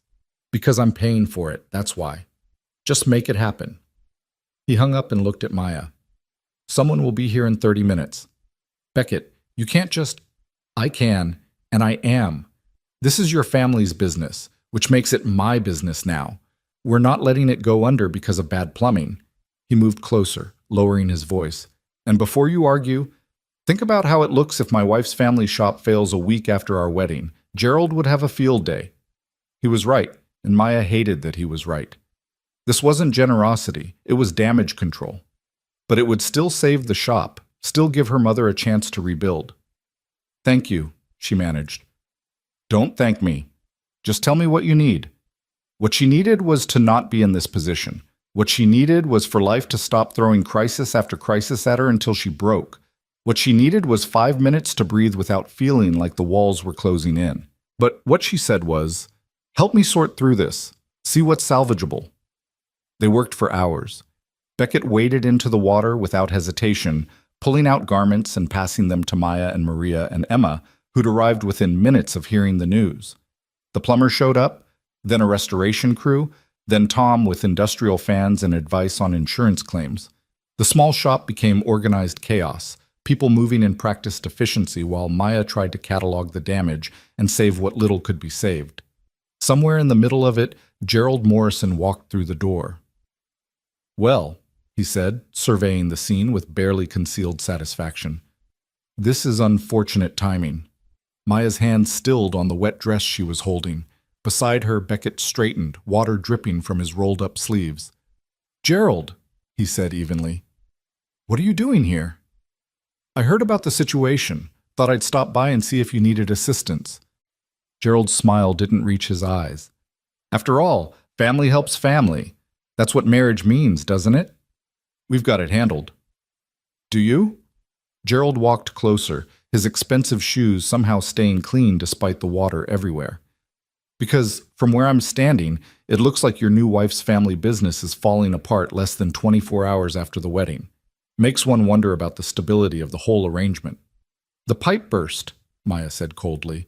"Unless you're suggesting I arranged that to—" "What, exactly? Test my husband's commitment?" "I'm not suggesting anything. I'm simply observing that marriage requires weathering storms together. And this," he gestured at the flooded room, "seems like quite a storm." Beckett moved between Gerald and Maya in a shift so subtle it almost wasn't noticeable. Almost. "We're weathering it just fine. Maya's handling the insurance and inventory. I've arranged for repairs. We'll have this place operational again within a week." "How convenient that you have the resources to do that." "That's what resources are for." The two men stared at each other, and the temperature in the room seemed to drop 10 degrees. Maria grabbed Emma's arm. Tom found something extremely interesting to examine in the far corner. Maya wanted to scream. "I'll be watching," Gerald said finally. "Every day, every decision, every sign that this marriage is anything less than the genuine article." He turned to Maya. "I hope for your sake, Mrs. Shaw, that you're prepared for that level of scrutiny. Not everyone can maintain a performance under pressure." He left before anyone could respond, his footsteps echoing across the wet floor. "Son of a bitch," Tom muttered. Beckett's jaw was clenched so tight, Maya thought it might crack. But when he spoke, his voice was calm. "Back to work. We've got a lot to do before nightfall." They worked until the sky darkened and the restoration crew finally declared they'd done all they could for the day. The shop looked like a disaster zone, fans roaring, dehumidifiers humming, everything smelling like industrial chemicals and damp. But the water was gone, the pipe was fixed, and Maria had a detailed plan for moving forward that included insurance claims and temporary relocation of inventory to a storage unit Beckett had somehow procured within an hour. "Go home," Emma told Maya as they locked up. "You look like you're about to collapse." "I'm fine." "You're a terrible liar." Emma glanced at Beckett, who was loading equipment into Tom's truck. "He's not what I expected." "What did you expect?" "I don't know. More villain, less—" She trailed off. "Less present, I guess." Maya didn't know how to respond to that. Beckett had been present all day, working beside them, making calls, solving problems with the kind of decisive efficiency that came from years of running a ranch. He'd gotten dirty and wet and hadn't complained once. He'd spoken to her mother with respect and to Emma with courtesy, and had treated the whole disaster like it mattered, even though the shop probably represented less money than he spent on hay in a month.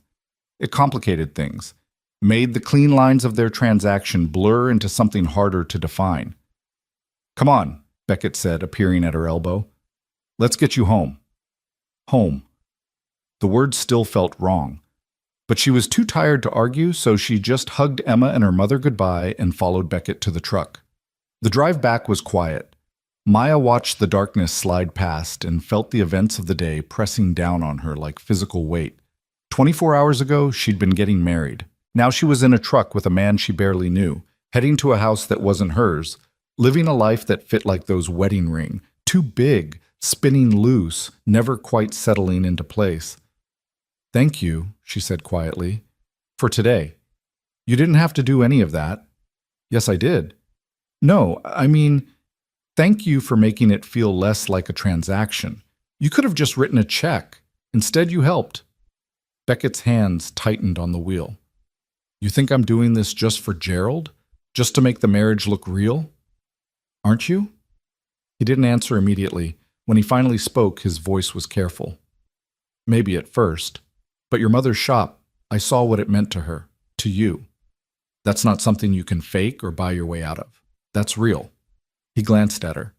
"Gerald wants proof this marriage is legitimate? Fine. But he's going to get more than he bargained for, because somewhere between the ceremony and today, I decided I'm not going to half-ass this. If we're going to pretend to be married, we're going to do it right.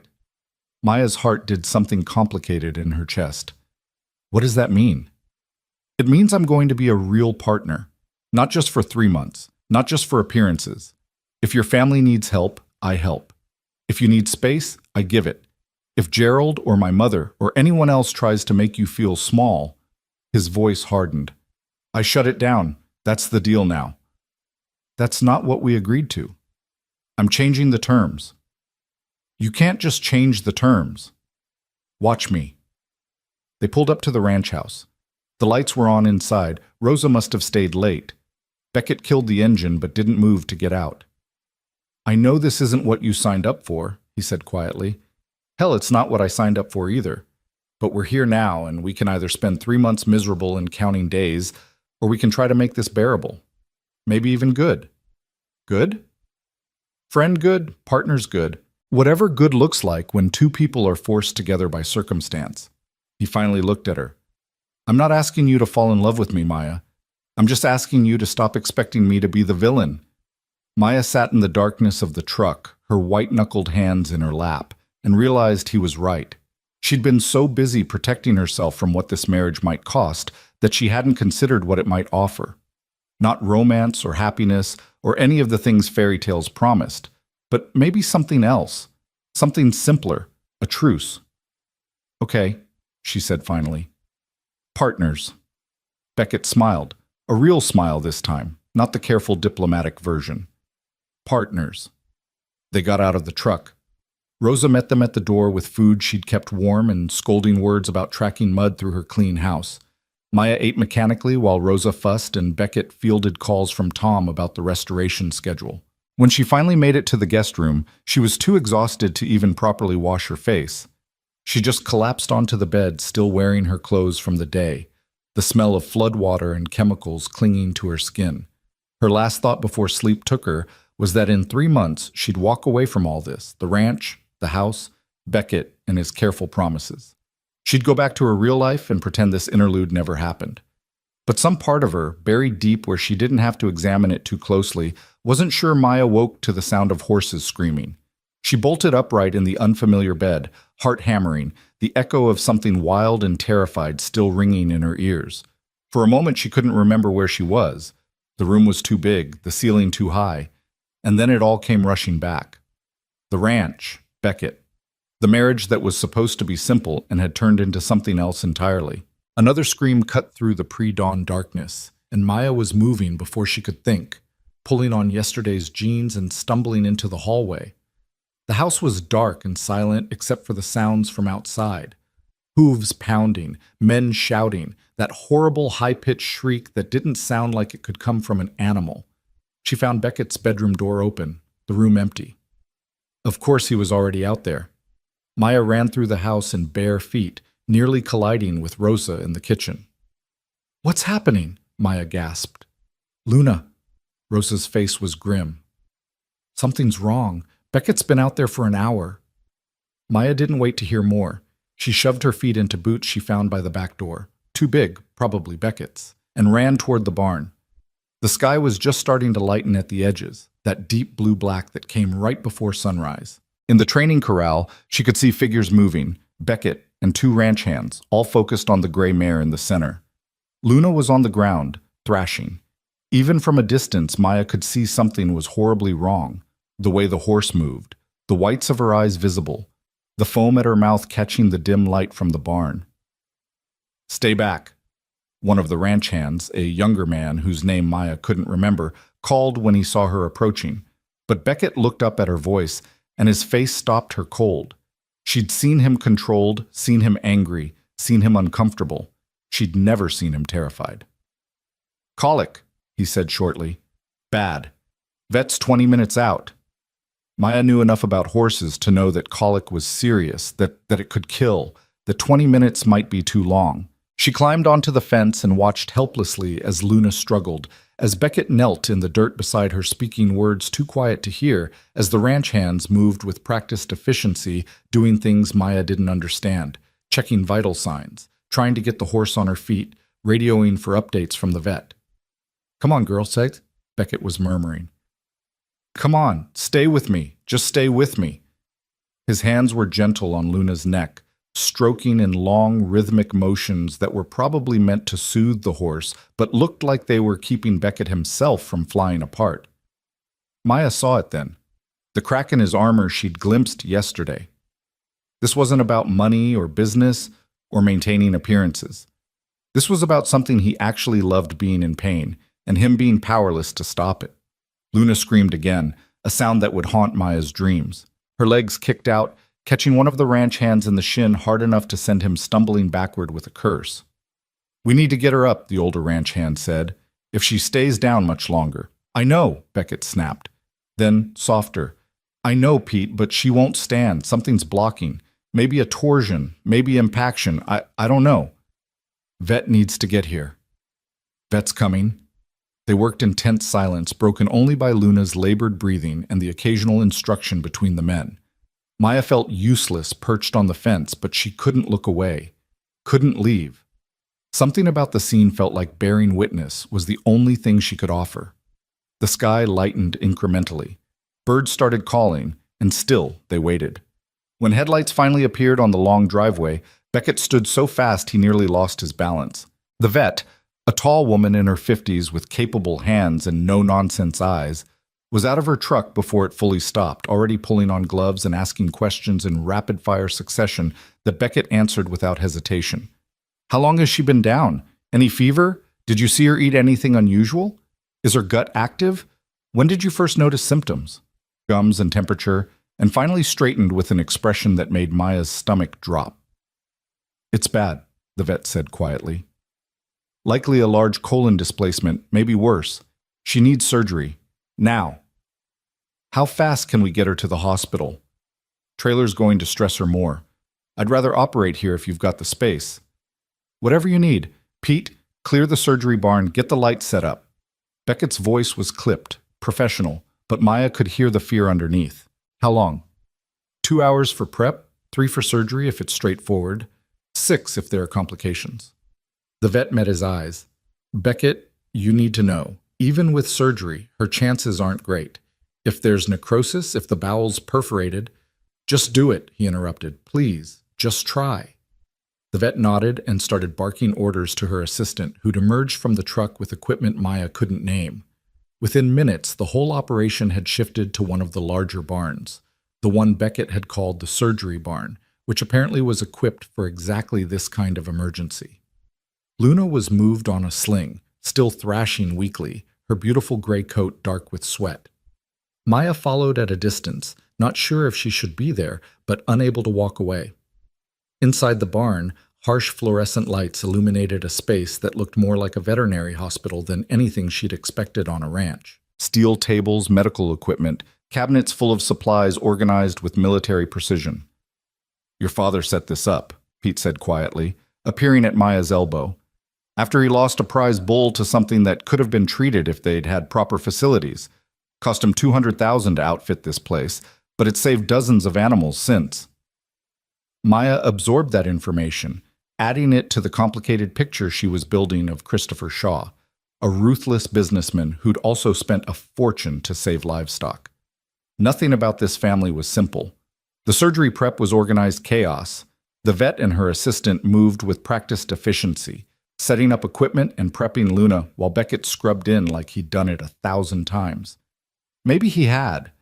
When Maya caught Pete's eye questioningly, the older man just shrugged. "Boss knows his way around a surgery. Worked with the vet for years learning this stuff. Says if he's going to breed horses, he needs to know how to keep them alive." Of course he did, because Beckett Shaw apparently did everything thoroughly or not at all. The surgery itself was something Maya couldn't watch directly. Too much blood, too visceral, too real. She sat on a hay bale outside the barn while the sun rose properly and the ranch came alive around her. Ranch hands arrived for morning work and were redirected by Pete. Rosa appeared with coffee and breakfast sandwiches that Maya couldn't eat. Emma texted asking how she was settling in, and Maya stared at the message for 5 minutes before typing back a lie about everything being fine. Hours crawled past. The sky went from dawn pink to morning blue to the harsh white of midday. Maya's phone showed 9 missed calls from her mother and a text from Gerald Morrison that just read, "Interesting first week of marriage. We should talk soon." She deleted it without responding. Somewhere around noon, the barn doors opened and Beckett emerged. He was still wearing the surgical gown over his clothes, and there was blood on his hands despite the gloves he was pulling off. His face was drawn, exhausted, but when he saw Maya sitting there, he managed something that might have been a smile. "She's alive," he said. Maya stood so fast her head spun. "Is she going to stay that way?" "Dr. Reeves thinks so. It was a large colon displacement like she thought, but no necrosis, no perforation. We got it corrected, got everything back where it belongs. Now it's just a matter of recovery." He sat down heavily on the hay bale Maya had vacated. "Next 72 hours are critical. If she makes it through that without complications, she should be fine." "That's good. That's really good." "Yeah." He scrubbed his hands over his face. "Christ, I'm tired." Maya sat beside him, close enough their shoulders almost touched. In the harsh noon light, she could see how young he looked under the exhaustion. Not the intimidating cowboy who'd whispered crude things at their wedding, but just a man who'd spent 6 hours trying to save something he loved. "You care about her," Maya said. It wasn't a question. "She's the best horse I've ever bred. The proof that I can actually do this, that I'm not just playing at being a horseman while living off my father's money." He was quiet for a moment. "If I'd lost her—" "But you didn't." "No, not today anyway." He stood, wincing as joints cracked. "I need to clean up, get some real food, check on the rest of the stock. And then I've got 3 conference calls for Shaw Industries that I'm already late for." "When did you last sleep?" He had to think about it. "Yesterday afternoon, maybe. It's all kind of blurring together." "Beckett, I'm fine. I've gone longer without sleep during calving season." But he swayed slightly as he said it, betraying the lie. Maya made a decision. "Go shower. Rosa and I will handle the conference calls." "You can't handle—" "I can take notes and reschedule. That's probably all you'd manage to do in your current state anyway." She stood and took his elbow, steering him toward the house with more confidence than she felt. 3 hours? Sleep for 3 hours, then you can go back to being superhuman." He looked like he wanted to argue, but exhaustion won, and he let her guide him back to the house where Rosa was waiting with the expression of someone who'd been through this routine before. "Guest room or master?" Rosa asked. "Master's closer," Beckett said, "and Maya's stuff is in the guest room." "Actually," Maya heard herself say, "I should probably move my things anyway. Gerald's going to come snooping eventually, and if we're supposed to be married—" She trailed off, but Rosa nodded approvingly. "Smart girl. I'll move your things while you get him settled." Beckett was too tired to process the implications. He just trudged down the hallway to the master bedroom while Maya followed, feeling like she was crossing some invisible boundary she couldn't uncross. The room was enormous, easily twice the size of the guest room, with a king bed that looked like it could sleep 4, floor-to-ceiling windows overlooking the pastures, and a bathroom that was probably bigger than Maya's entire bedroom at her mother's house. "I'll take the couch," Beckett said automatically, gesturing to a leather monstrosity in the corner. "Don't be ridiculous. The bed's huge. We can share like adults." Maya tried to sound confident, like she shared beds with strange men all the time. "Just stay on your side." He looked at her for a long moment, and she couldn't read his expression. Then he nodded. "Thank you for this, for staying." "Where else would I go?" "Back to town, back to your mother, back to anywhere that isn't here watching me fall apart over a horse." He sat on the edge of the bed and started pulling off his boots. "You didn't sign up for this part." "I didn't sign up for any of this," Maya said honestly. "But here we are."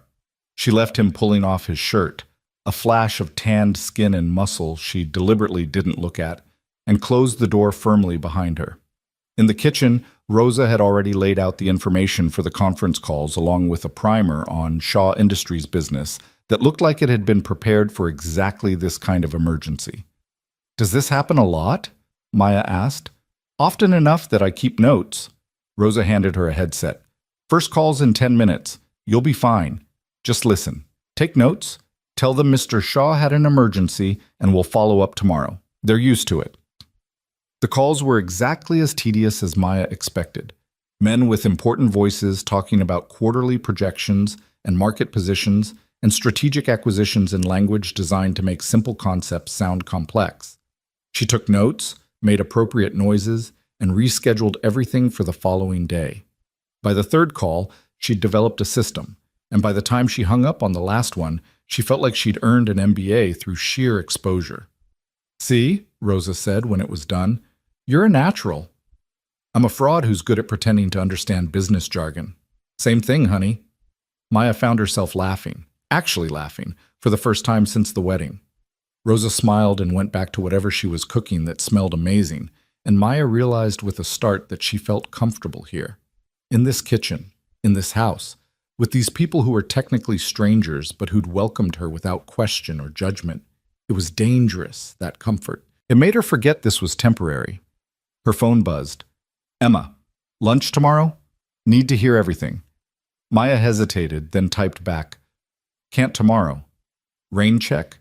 You're avoiding me. I'm settling in. There's a difference. If you say so, love you, be careful." Maya set the phone down and stared at Emma's last message. Be careful of what? Of Beckett? Of getting too comfortable in a life that wasn't really hers? Of forgetting this was a business arrangement with an expiration date? All of the above, probably.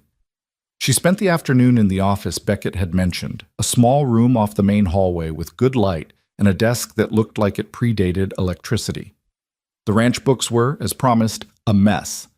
Not because Beckett was bad with money, the accounts were all reconciled and accurate, but because his organizational system appeared to be throw everything in a drawer and deal with it later.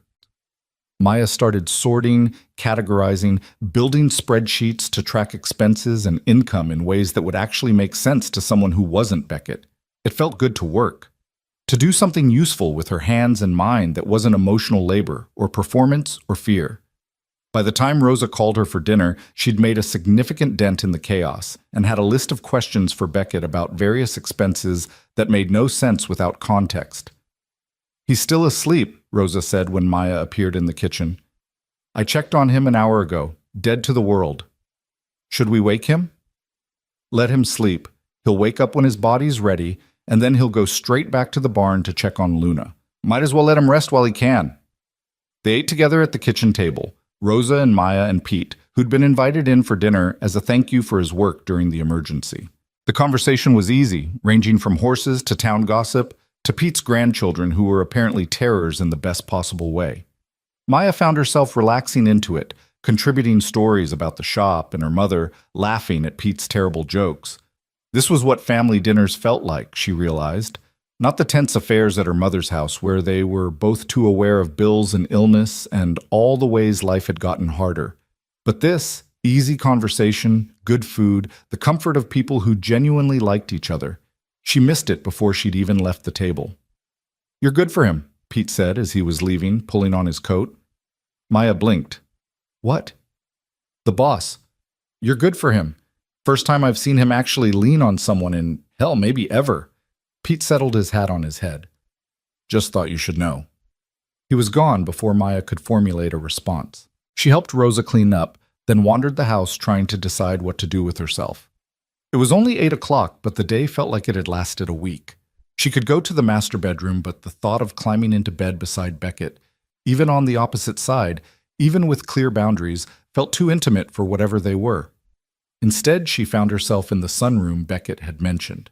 It was exactly as he'd described, glass walls on 3 sides, good light even this late in the evening, space enough for a studio if she wanted it. Someone, Rosa probably, had already moved her art supplies from the guest room. The paints sat on a side table, still in their boxes, accusatory in their neglect. Maya hadn't painted in 3 months, not since the bank had delivered its ultimatum and her world had narrowed to spreadsheets and survival. She opened the watercolors now, set up paper, filled a jar with water from the small sink in the corner. And then she just sat there, brush in hand, staring at the blank page and feeling absolutely nothing. "Can't sleep either?" Maya jumped. Beckett stood in the doorway, rumpled and squinting in the soft light. He'd changed into clean clothes, soft-looking jeans and a t-shirt that hung loose on his frame, and his hair stood up at odd angles that would have been funny if he didn't look so exhausted still. "I thought you'd sleep longer," Maya said. 3 hours is pretty good for me." and I need to check on Luna.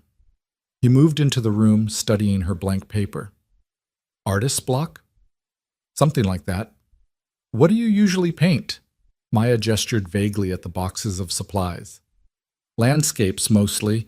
Sometimes still lifes if I'm feeling pretentious. Nothing good. It's just, it helps me process things. Process what? Everything. Life, feelings I don't know what to do with. She set down the brush. But I can't seem to start. Beckett was quiet for a moment. Then he said, paint Luna. What? Paint her. The surgery, the fear, what it felt like watching something you care about suffer. Put it on paper so it's not just in your head. He met her eyes. That's what art's for, right? Processing? Maya looked at the blank page and thought about Luna's screams, about Beckett's hands gentle on gray fur, about the terrible vulnerability of loving something enough that its pain became yours. And she picked up the brush. She painted while Beckett watched from the doorway. She wasn't trying for realism, just shapes and colors that captured feeling. Gray for Luna, dark red for fear, gold for the moment when the vet had said she'd live, blue for exhaustion. The colors bled together in ways that shouldn't have worked, but somehow did, becoming something that was more emotion than image. When she finally set down the brush, Beckett was sitting in one of the chairs, watching her with an expression she couldn't read. It's not good, Maya said automatically. It's honest. He stood and moved closer, studying the painting. That's better than good. They stood in the quiet sunroom, the painting between them like a translation of something they couldn't say aloud. Outside, the sun had fully set, turning the sky that deep purple that only existed in Texas. The house settled around them with creaks and sighs. I should check on Luna, Beckett said finally. I'll come with you. They walked to the barn in comfortable silence. Inside, Luna was standing, a good sign, with the vet's assistant dozing in a chair nearby. The horse looked tired but alert, her intelligent eyes tracking Beckett as he approached. Hey, girl, he murmured, running his hands over her neck in that same soothing pattern from the morning. You scared the hell out of me, you know that? Luna huffed softly and leaned into his touch. Maya watched from a few feet back, giving them space, and felt something shift in her chest. This was who Beckett Shaw really was, not the hard businessman, not the massive cowboy who'd terrified her at the altar, but this. A man who spoke softly to horses and performed surgery at dawn and let himself care even though caring meant risking pain. She's going to be okay, Maya said quietly. Yeah, I think so. He looked at Maya over Luna's back. Thank you. For today. For the calls and the sleep and all of it. You didn't have to. Partners, remember? That's what you said? I meant it. I know. And she did. Whatever else was uncertain about this arrangement, that much was solid. They were partners. At least for now. They stayed in the barn for another hour, Beckett checking Luna's vitals and talking to the assistant about the recovery schedule, while Maya sat on a hay bale and answered emails from her mother about the shop repairs. It was peaceful in a strange way. Two people doing separate tasks in shared space, comfortable enough not to need constant conversation. When they finally walked back to the house, the stars were out in force. Maya had forgotten how many stars you could see away from town lights. The sky looked infinite and close at the same time, like she could reach up and touch the Milky Way. Beautiful, isn't it? Beckett said. Yeah, it really is. In the master bedroom, they navigated the awkwardness of shared space with exaggerated politeness. Maya took the bathroom first, changing into pajamas that felt too revealing even though they were just shorts and a t-shirt. When she emerged, Beckett disappeared with his own clothes, and she climbed into the massive bed, staying carefully on the right side. The bed was obscenely comfortable. The sheets were soft and smelled like cedar. And when Beckett finally emerged from the bathroom and climbed in on the other side, there was still 3 feet of space between them. Plenty of room. No reason to feel hyper-aware of his presence. Maya lay in the dark and listened to him breathe. Maya? His voice was quiet. Yeah? Gerald called while I was showering. He's coming by tomorrow, wants to see how we're settling in. The quotes were audible in his tone. Which means he's going to poke around, ask invasive questions, and generally make our lives difficult. Great, can't wait. I'm serious. He's going to look for cracks. So tomorrow we need to be... He paused, searching for the word. Unified. A team. Whatever he throws at us, we face it together. I know how to pretend, Beckett. This isn't pretending. This is survival. He shifted, and Maya sensed rather than saw him turn toward her in the dark. He could destroy this whole arrangement, take away the trust, freeze the assets, tie everything up for years, which means you don't get paid and your mother loses the shop after all. Maya's stomach dropped. He can do that? If he proves fraud? Yeah, he absolutely can. They lay in tense silence. Maya's mind raced through implications, through all the ways this could go wrong, through the casual cruelty of Gerald Morrison treating their lives like chess pieces. Then we convince him, she said finally. Whatever it takes. Whatever it takes, Beckett agreed. Maya wanted to ask what that meant exactly, but she was afraid of the answer, so instead she just closed her eyes and tried to sleep, hyper-aware of Beckett on the other side of the bed, of the lies they'd have to tell tomorrow, of how quickly this fake marriage was starting to feel like something else entirely. She must have eventually drifted off, because the next thing she knew, pale morning light was filtering through the windows and Beckett's side of the bed was empty. Maya sat up, disoriented, and found a note on his pillow written in angular handwriting. Gone to check Luna. Gerald arriving at 9. Rosa making breakfast. She checked her phone. 8:15. 45 minutes to prepare for an interrogation disguised as a social call. Maya showered quickly, changed into clothes that said comfortable wife, rather than temporary business associate, jeans and a soft sweater that had been her father's and that she wore when she needed courage. She braided her hair the way her mother had taught her, applied minimal makeup, and studied herself in the mirror. She looked tired, nervous, young. She looked like exactly what she was, a woman in over her head playing a role she didn't understand, hoping she wouldn't get caught.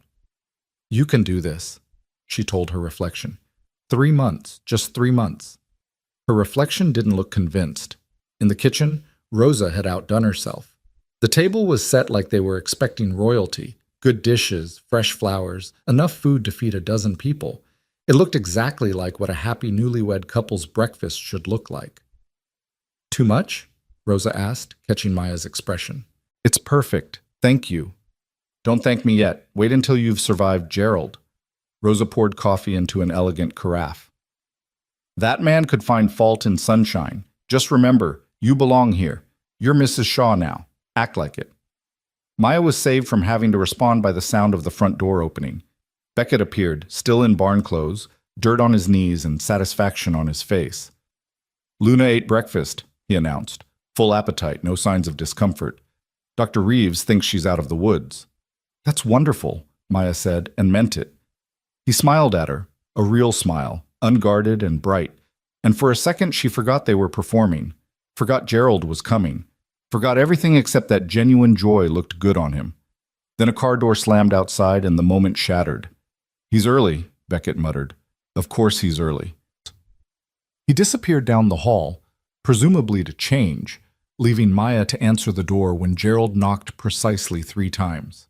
She took a breath, channeled every ounce of confidence she'd ever possessed, and opened the door with a smile. Gerald, what a pleasant surprise! He looked exactly as she remembered.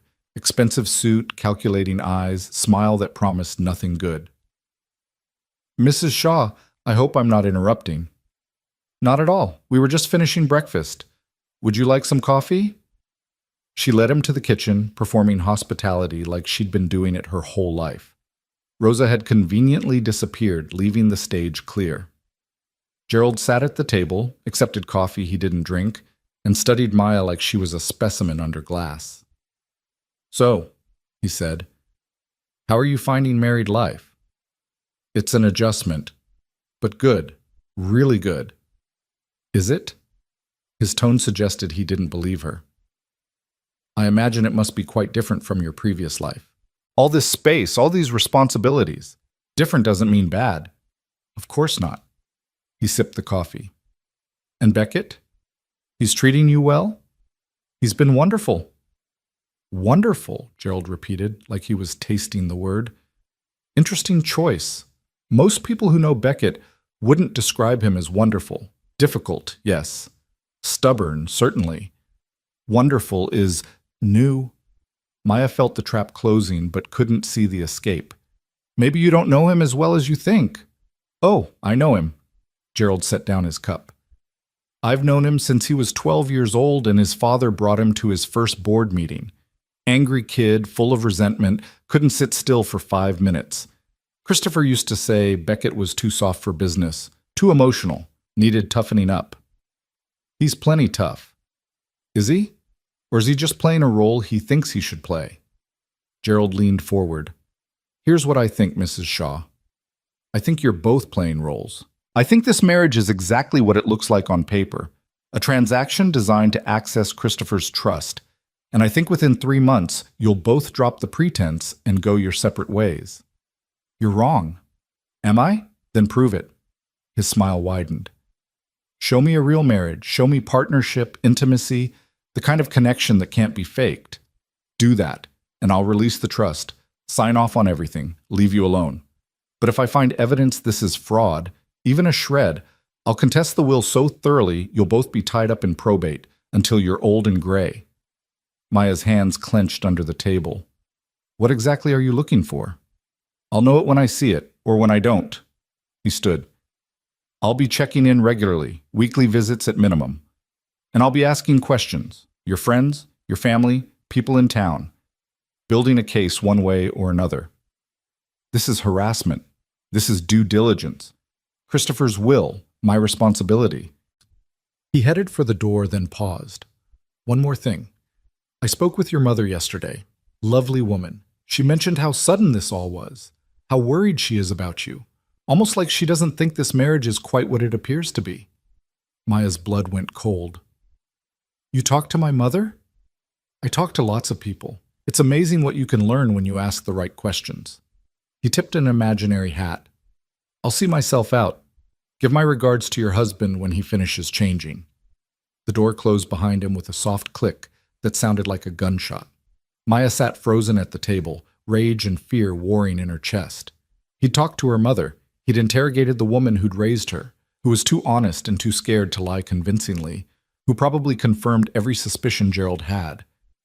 What did he say? Beckett stood in the doorway, clean and changed, reading the fury in Maya's face. He talked to my mother. He's building a case. He's going to destroy this. Maya's voice was shaking. We're going to lose everything because I couldn't even get my own mother to lie for me. Hey, hey! Beckett crossed to her in 3 strides, kneeling so they were eye level. Breathe, just breathe. We're not losing anything. You heard him. I heard a man trying to scare you. That's what Gerald does. He pushes until people break, and then he uses the pieces against them. His hands were warm on her shoulders, steadying. But you're not going to break. Neither am I. We're going to do exactly what he wants. Show him a real marriage. How? We barely know each other. We're living in separate emotional zip codes. The only thing real about this is the paperwork. Then we make it real. Maya stared at him. What? Not the marriage, not romance or love or any of that, but partnership, friendship, whatever we can actually build in 3 months. His eyes were intense. You were right at the wedding. We set the boundaries. We decide what this looks like, so let's decide it looks like 2 people who actually give a damn about each other. That's not enough for Gerald. Then we give him more. Public appearances, shared routines, small intimacies that married people have. He stood, pulling her up with him. Starting now, today. We stop sleeping in separate emotional zip codes and start acting like we're actually in this together. Maya wanted to argue, wanted to point out all the ways this could go wrong, how dangerous it was to blur lines that were supposed to stay clear. But Gerald's threat was still ringing in her ears, and the alternative was losing everything. Okay, she said. Okay, but I need you to promise me something. What? When this is over, when the 3 months are up and we've convinced Gerald and gotten the trust, we walk away clean, no complications, no hurt feelings, no pretending we're something we're not. She met his eyes. Can you promise me that? Beckett was quiet for a long moment. Then he nodded. I promise. 3 months, clean break, exactly like we planned. 3 months, Maya agreed. They shook on it like business partners, and Maya tried to ignore the voice in her head whispering that some promises were easier to make than keep. The campaign to convince Gerald Morrison began with coffee. Not grand gestures or elaborate performances, but the small detail Rosa had mentioned, how Maya took her coffee. Beckett started paying attention. 2 creams, 1 sugar, stirred exactly 3 times. He started making it for her in the mornings before she was fully awake, setting the mug on the bathroom counter while she showered so it was waiting when she emerged. The first time he did it, Maya had stared at the cup like it might bite her. "What's this?" "Coffee. The way you like it." "I know what it is. Why did you make it?" "Because we're married, and married people do things for each other." He'd said it casually, like it was obvious, but Maya caught the calculation underneath. This was strategy. Every small kindness, every gesture of familiarity. It was all ammunition against Gerald's skepticism. It should have felt manipulative. Instead, it felt like something else. Something Maya didn't have a name for yet. The second day after Gerald's visit, they drove into town together. Beckett had meetings at the Shaw Industries office, a modest building on Main Street that housed the administrative side of the empire, and Maya needed to check on the shop's repairs. They could have taken separate vehicles. Should have, probably, to maintain their independence. But Beckett had simply asked if she wanted a ride, and Maya had said yes without thinking, and suddenly they were in the truck together navigating the morning commute like it was routine. "Your mother's going to be there?" Beckett asked as they pulled onto the highway. "Probably. She's been there every day overseeing the restoration." "How is she, with everything?" Maya glanced at him, surprised. "She's worried. About me, mostly. She keeps asking if I'm happy." "What do you tell her?" "I tell her I'm fine." "That's not what I asked." Maya watched the landscape blur past her window. "I tell her I'm adjusting, that you're kind, that the ranch is beautiful, all true things that don't really answer the question." "Are you happy?" His voice was careful, like he wasn't sure he had the right to ask. "I don't know. Happy feels like the wrong word. She searched for the truth. "I'm less miserable than I expected to be." "Does that count?" Beckett laughed, a real sound that transformed his face. "Yeah, I think that counts." They lapsed into comfortable silence after that, the kind that only happened between people who were starting to learn each other's rhythms. Maya noticed he drove with one hand on the wheel, the other resting on the center console. She noticed he favored country stations but switched to pop when a particular song came on that made him wince. She noticed the way he checked his mirrors obsessively, always aware of everything around him. Small details. The building blocks of knowing someone. The shop was a revelation. In less than a week, the restoration crew had transformed the disaster into something approaching normal. The water was gone, the damaged flooring had been replaced, and the air no longer smelled like mildew and despair. Maya's mother was there as predicted, directing workers with the kind of focused energy Maya recognized from her own personality. "Mija!" Maria pulled her into a fierce hug the moment she walked through the door. "Look at this. Look what they've done. It's almost better than before." "It looks amazing, Mama." Maria pulled back, studying Maya's face with eyes that missed nothing. "You look tired. Are you sleeping?" "I'm sleeping fine." "And Beckett? He's treating you well?" Before Maya could answer, Beckett himself appeared from the back room, where he'd been examining the pipe repairs with the foreman. He'd removed his jacket, rolled up his sleeves, and somehow managed to look completely at home in the cramped vintage shop, despite being built for wide-open spaces. "Mrs. Calloway," he said, extending his hand. "Good to see you again." Maria took his hand but didn't shake it, instead pulling him into a hug that made Beckett's eyes go wide with surprise. "You call me Maria. We're family now." "Maria," he repeated, clearly uncomfortable with the affection but accepting it with more grace than Maya expected. "Thank you for this." Maria gestured at the shop. "The repairs, the crew, everything. You've saved us twice now." "It's not," Beckett started, then seemed to realize protest was useless. "You're welcome." They stayed for an hour, Maya reviewing paperwork with her mother while Beckett talked construction details with the foreman. Watching him interact with the workers, asking intelligent questions, offering suggestions, treating them with the same respect he showed everyone, Maya felt that strange shift in her chest again. He wasn't performing for Gerald here. Gerald wasn't watching. This was just who Beckett was when he thought nobody was keeping score. He's good for you, Maria said quietly, catching Maya watching him. Mama, I know what you're going to say. That this is complicated, that it's not what it looks like, that I shouldn't make assumptions. Maria squeezed her daughter's hand. But I see the way he looks at you, mija, and I see the way you look at him when you think nobody's watching. Maybe it started as business, but it's becoming something else. It's been a week. Your father knew in 3 days. Sometimes the heart moves faster than the head. Maya wanted to argue, but the words stuck in her throat. Because what if her mother was right?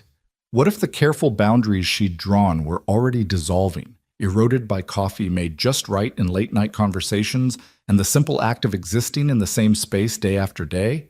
That way lay disaster. That way led to hurt feelings and complicated endings, and exactly the kind of mess their contract was designed to prevent. But sitting in her mother's shop, watching Beckett laugh at something the foreman said, Maya couldn't quite convince herself to reinforce the walls. They had lunch at the diner 3 blocks from the shop, a local institution that had been serving the same menu since the 70s. Beckett ordered chicken fried steak. Maya got a burger. And when the waitress, Sheila, who'd known Maya since she was in diapers, cooed over the newlyweds and asked how married life was treating them, Maya found herself reaching across the table to take Beckett's hand without thinking. His fingers closed around hers automatically, warm and slightly rough from ranch work. They sat like that while Sheila gushed and took their order, and it wasn't until she'd walked away that Maya realized what she'd done. Sorry, she said, starting to pull back. I just thought, it's fine. Beckett didn't let go.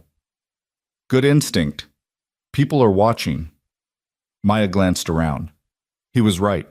Half the diner was pretending not to stare while very obviously staring. She recognized most of them, friends of her mother, regular customers from the shop, people who'd known her family for years. They were all taking mental notes, stories to tell, gossip to spread. Perfect, really. Exactly what they needed. So why did it feel like something more than performance when Beckett's thumb traced absent patterns on the back of her hand?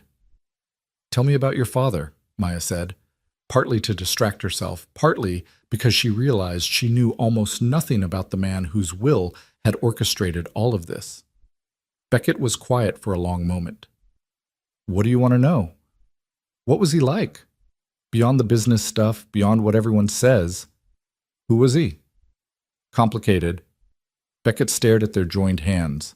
He built an empire from almost nothing, worked 18-hour days, expected everyone around him to match that intensity, my mother included. She seems devoted to his memory. She's devoted to what he represented, success, legacy, the idea that Shaw blood means something. His voice turned bitter. He loved her, I think, in his way, but that way mostly involved her being perfect and producing a perfect heir and never asking for anything that might interfere with business. That sounds lonely. It was. For both of them. He looked up, meeting Maya's eyes. He wasn't a bad man, just a driven one. And somewhere along the way, he forgot that people aren't assets to be managed, including his own son. Is that why you fight with your mother? Because she reminds you of him? I fight with my mother because she can't accept that I'm not him, that I don't want what he wanted, that I'd rather train horses than acquire oil fields. He smiled, but it was sad. She thinks I'm wasting my potential. Maybe she's right. She's not right. Potential isn't about making the most money or building the biggest empire. It's about becoming who you're supposed to be. Maya squeezed his hand. And from what I've seen, you're exactly who you're supposed to be. Beckett stared at her like she'd said something revolutionary. You really believe that? Yeah, I do. Their food arrived, breaking the moment, but Beckett held onto her hand for 3 seconds longer than necessary before releasing it to pick up his fork. They ate in companionable silence, sharing fries the way couples do, and when they left, Sheila called after them to come back soon, to bring that handsome husband more often, to enjoy being young and in love while it lasted. Young and in love. The words followed Maya out into the bright afternoon like ghosts. Beckett's meetings at the Shaw Industries office lasted 3 hours. Maya sat in the waiting area with her laptop, managing shop business remotely and pretending not to eavesdrop on the raised voices coming from the conference room. She couldn't hear words, but she could hear tone. Beckett's measured but firm, another man's aggressive and challenging.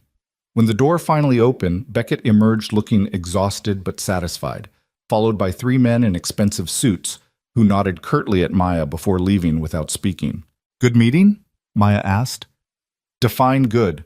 I blocked a terrible acquisition, fired a vice president who was embezzling, and authorized a shift toward renewable energy that's going to make half the board want my head." He loosened his tie. "But yeah, good. You fired someone?" "He was stealing, had been for years probably. My father either didn't notice or didn't care because the guy was effective." Beckett shrugged. "I care."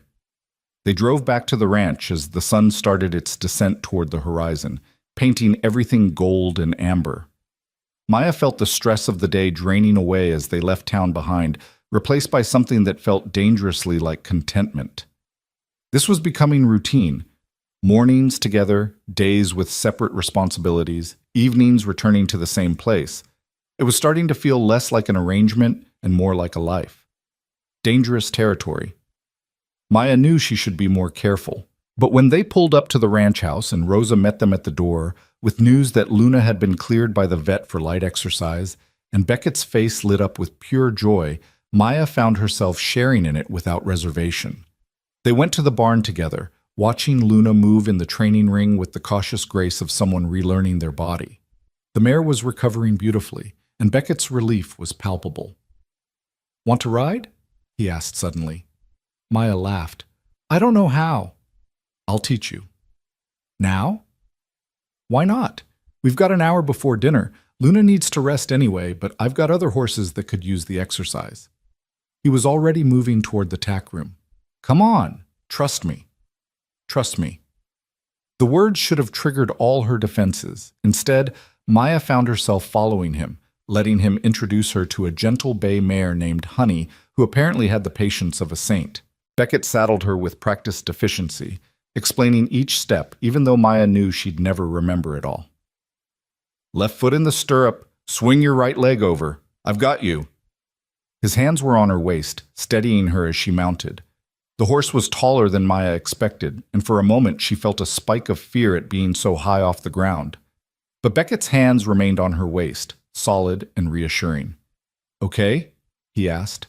Terrified. "Good. That means you'll pay attention." He grinned and swung onto his own horse, a massive black gelding that made Honey look like a pony. "Follow me. We'll just walk." They rode out into the pastures as the sun continued its descent. Beckett kept them at a slow walk, narrating as they went, naming landmarks, pointing out different sections of the property, telling stories about horses he'd trained and cattle drives that had gone hilariously wrong. Maya listened and tried not to fall off and marveled at how different the world looked from horseback. Everything felt bigger, more immediate, like she was part of the landscape instead of just passing through it. "You're doing great," Beckett called over. "Natural seat." "I'm terrified of falling." "Fear keeps you honest. That's not a bad thing." They rode for an hour, circling back as twilight settled over the valley. By the time Beckett helped Maya dismount, her legs were shaking and she knew she'd be sore tomorrow. But she was also grinning, adrenaline singing through her veins, feeling more alive than she had in months. "Thank you," she said. I needed that." "Yeah." Beckett was looking at her with an expression she couldn't quite read. "Me too." Dinner that night was different. They ate at the table like always, but the conversation flowed easier, punctuated by laughter and stories that weren't about logistics or Gerald or maintaining appearances. Rosa kept refilling their wine glasses with a knowing smile, and when she finally left for the evening with instructions to clean up their own damn dishes, Maya realized it was only 8 o'clock, and she and Beckett were alone in the big house with nothing but time. "Want to watch something?" Beckett asked, gesturing toward the living room. "I've got every streaming service known to man and no idea what's on any of them." They ended up on the massive leather couch with a documentary about wild horses that Beckett claimed was research, but that Maya suspected he just loved. She sat at one end, he sat at the other, and gradually, so gradually she didn't notice it happening, the space between them closed. Not touching, not quite, but close enough that Maya could feel his warmth, could hear his breathing change when something particularly beautiful appeared on screen. "This is nice," she said during a commercial break. Yeah? Yeah, easy. Like we've been doing this for years instead of days. Beckett was quiet for a moment. Is that good or bad? I don't know yet. They finished the documentary and started another one, this time about conservation efforts in the American West. Somewhere around the third episode, Maya's eyes started drifting closed. The couch was comfortable, the wine had made her drowsy, and Beckett's presence beside her felt safe in a way she didn't want to examine too closely. She woke to darkness and the sound of her own name being called softly. Maya, come on, let's get you to bed. Beckett was crouched beside the couch, his face close to hers in the dim light from the kitchen. Maya blinked, disoriented, and realized she'd fallen asleep with her head on his shoulder. How long had she been there? How long had he let her stay? Sorry, she mumbled. I didn't mean to. It's fine, but your neck's going to hate you if you sleep on this couch all night. He helped her up, and Maya stumbled down the hallway to the master bedroom in a fog of exhaustion. She managed to change into pajamas, brush her teeth, and collapse into bed before her brain caught up with what had happened. She'd fallen asleep on Beckett. He'd let her. And it had felt natural, like they did that sort of thing all the time. Dangerous. So dangerous. But when Beckett climbed into bed on his side 10 minutes later, and Maya felt the mattress dip under his weight, she didn't feel afraid. Just comfortable. Like this was exactly where she was supposed to be. The week that followed fell into a pattern. Mornings began with coffee and breakfast with Rosa, who'd taken to making elaborate meals that forced Maya and Beckett to sit together and talk. Days were spent on separate tasks, Beckett managing the ranch and dealing with Shaw Industries' business, Maya handling shop logistics remotely and slowly bringing order to the ranch accounting. Evenings brought them back together for dinner, writing lessons that were making Maya's legs stronger and her fear smaller. Quiet hours on the couch where they'd progressed from separate ends to sitting close enough to share the blanket Rosa insisted they needed despite the mild weather. They learned each other in increments. Maya discovered that Beckett was actually funny when he wasn't trying to maintain his stoic exterior, that he did impressions of the stuffed shirts from his board meetings that had her laughing until she couldn't breathe. Beckett discovered that Maya sang in the shower, badly, and that she organized everything by color, and that she got fierce about historical inaccuracies in period dramas to the point of pausing mid-episode to deliver lectures about Victorian fashion. They touched casually now, a hand on the small of her back when he passed behind her chair, his shoulder against hers when they reviewed paperwork together, her fingers in his hair one evening when she'd noticed it was getting long and offered to trim it, which had turned into an hour of her playing barber, while he sat patiently and made terrible jokes about trusting her with sharp objects. Small intimacies, the kind Rosa had said they needed to convince Gerald. But it was getting harder to remember they were performing. On Thursday evening, exactly 10 days after the wedding, Gerald appeared at the door without warning. Maya answered his knock in sweatpants and one of Beckett's t-shirts, which she'd borrowed from the laundry that morning without thinking and which was about 3 sizes too big, and Gerald's eyes took in every detail. Mrs. Shaw, I hope I'm not interrupting. Actually, you are. We were just about to eat dinner. I won't take long. I just need to ask a few questions. May I come in? Maya wanted to slam the door in his face.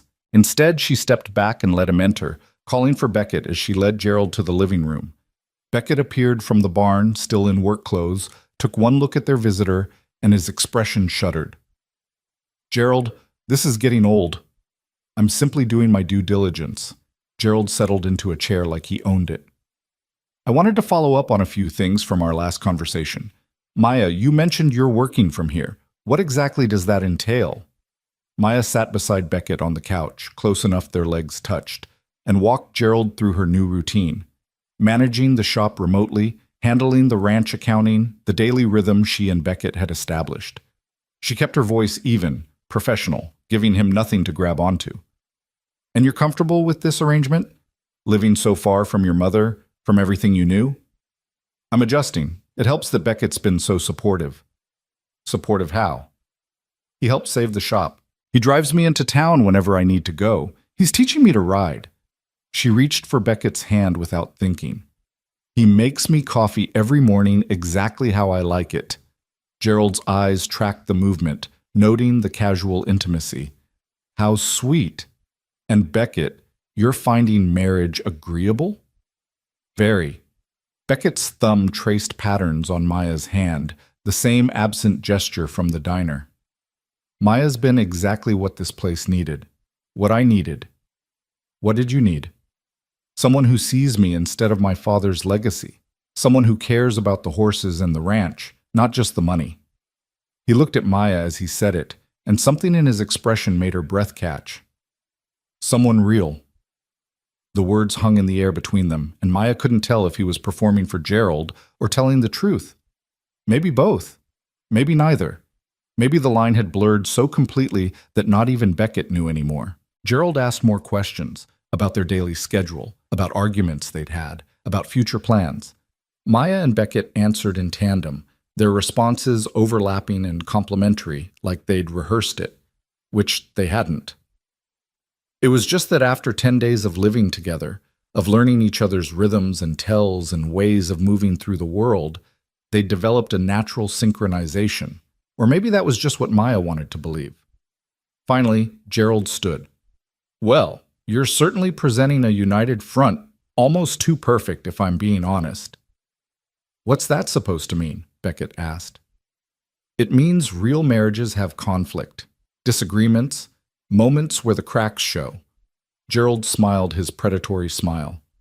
If you two are really as harmonious as you claim, I'll be very impressed. Most newlyweds can't stand each other by week 2. Maybe we're not most newlyweds, Maya said. Maybe. He moved toward the door, then paused. One more thing. There's a charity gala in Dallas next weekend. Shaw Industries is a major sponsor. I expect you both to attend as a couple. It'll be a good opportunity to see how you handle social pressure together. We'll be there, Beckett said flatly. When Gerald finally left, Maya sagged against Beckett like a puppet with cut strings. I hate him. I know that's unproductive, but I really, genuinely hate him. Join the club. Beckett wrapped an arm around her shoulders, pulling her against his side in a gesture that had become increasingly natural. But we did good. We convinced him. Did we? I think so. You were perfect. Maya turned her face into his chest, breathing in the smell of hay and leather and something that was just Beckett. I'm not perfect. I'm terrified we're going to slip up, and he'll catch us and everything will fall apart. We won't slip up. How can you be so sure? Because... He paused, and Maya felt his chest rise and fall with a deep breath. Because this doesn't feel like pretending anymore, at least not to me. Maya's heart stuttered. She should pull away. Should reinforce the boundaries they'd promised to maintain.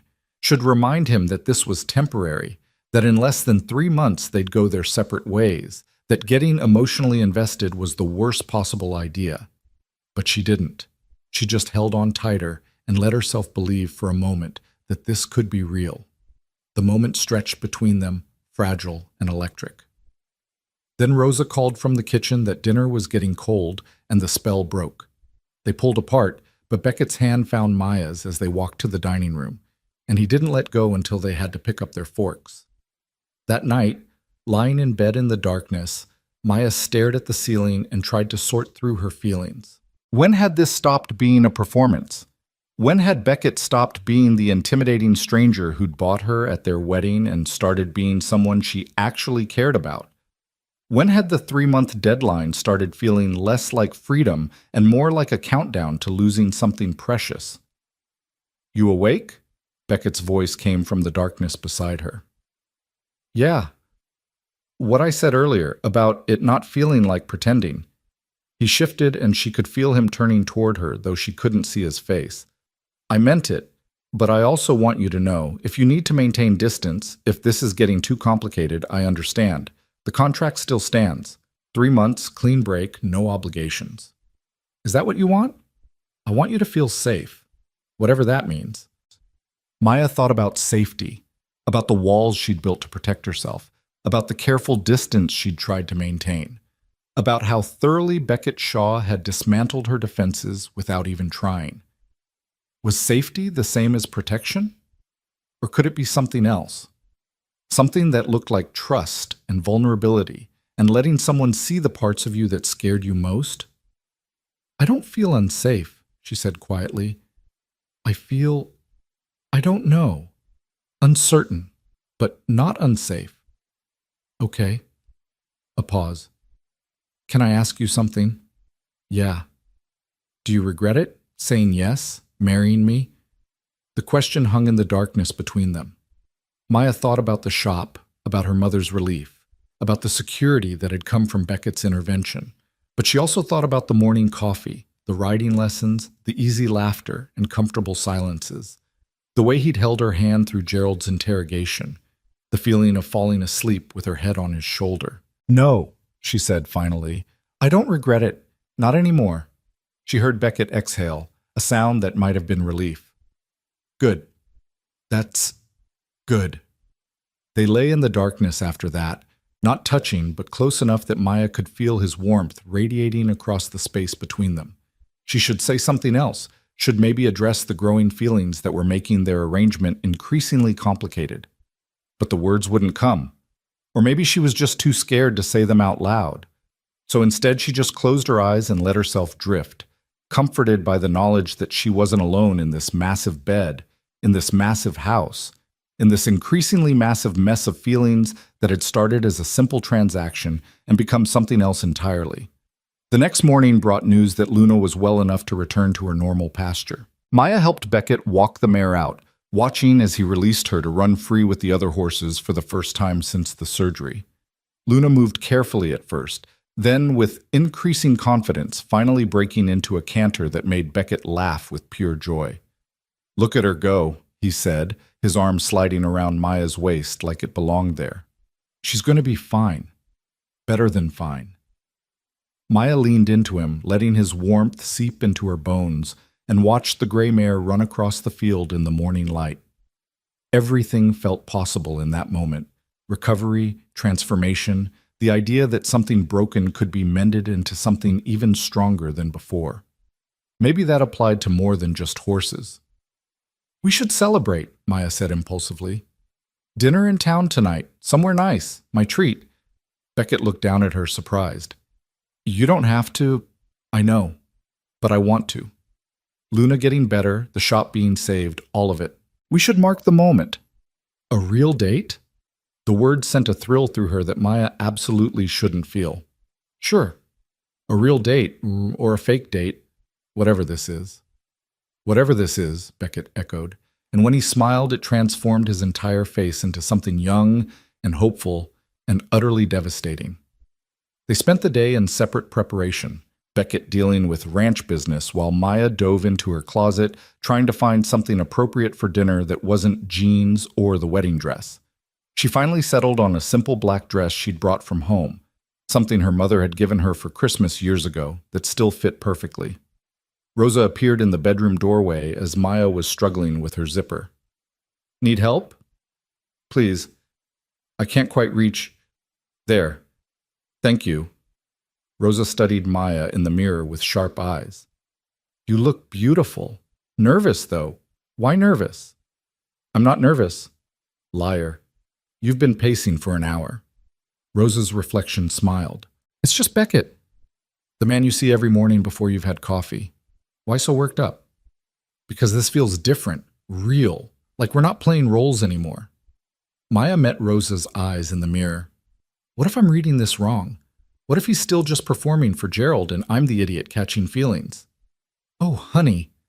Rosa turned Maya around to face her. That man hasn't been performing for weeks. Maybe he doesn't know it yet. Maybe he's still telling himself this is strategy, but the way he looks at you, that's real. Trust an old woman who's seen her share of marriages, both real and fake. This one's heading toward real fast. But we have a contract, an ending date. This was supposed to be simple. Nothing about people is simple. You can make all the contracts you want, sign all the papers, promise clean breaks and no complications. But hearts don't care about paperwork. Rosa patted her cheek. The question is, what do you want? Really want? Maya didn't answer because she couldn't. Because what she wanted was terrifying in its simplicity. She wanted this to be real.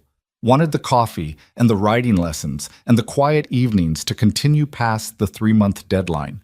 wanted to know if what she was feeling might be matched by what Beckett felt, or if she was building castles on foundations of convenience and proximity. She wanted to believe that marriages built on practicality could transform into love, that two strangers forced together by circumstance could choose each other when the force was removed. She wanted the fairy tale she'd stopped believing in years ago. "I want to not screw this up," she said finally. "Then be honest. With him. With yourself. Whatever happens, at least you'll know you tried." Rosa squeezed her shoulder. "Now go. Your fake husband is waiting to take you on your real date, and I want a full report tomorrow." Beckett was waiting in the living room in dark slacks and a white button-down that fit him in ways that should be illegal. His hair was still slightly damp from the shower, curling at the edges, and when he saw Maya, his eyes went wide. "You look—" He stopped, swallowed. "Really beautiful." "Thank you. You clean up pretty well yourself." They drove to town in the truck because Beckett's car was apparently too formal, and they'd already established the truck as their vehicle. Maya found herself chattering nervously about nothing: the weather, the shop updates, a documentary she'd started watching. Beckett listened with a small smile, occasionally interjecting, but mostly just letting her talk until her nerves settled. The restaurant was the nicest place in town, which wasn't saying much in a community of 3,000, but it had white tablecloths and candles and a wine list that extended beyond red and white. The hostess seated them at a corner table with a view of Main Street, and when Beckett pulled out Maya's chair for her, she had to remind herself this was still performance, still part of convincing the town they were really married, except there was no one here to perform for, just them and the quiet restaurant and the weight of everything unspoken between them. "So," Beckett said after they'd ordered, "a real date. A real fake date. Is there a difference anymore?" Maya looked at him across the candlelight, at the way the flame painted shadows on his face, and decided Rosa was right. Honesty was the only way forward. "I don't know," she said. "Is there?" Beckett set down his water glass carefully. "I've been thinking about that, about what's real and what's performance, and I realized something this week." "What?" "I stopped performing about 5 days in, maybe sooner. The coffee, the writing lessons, all of it.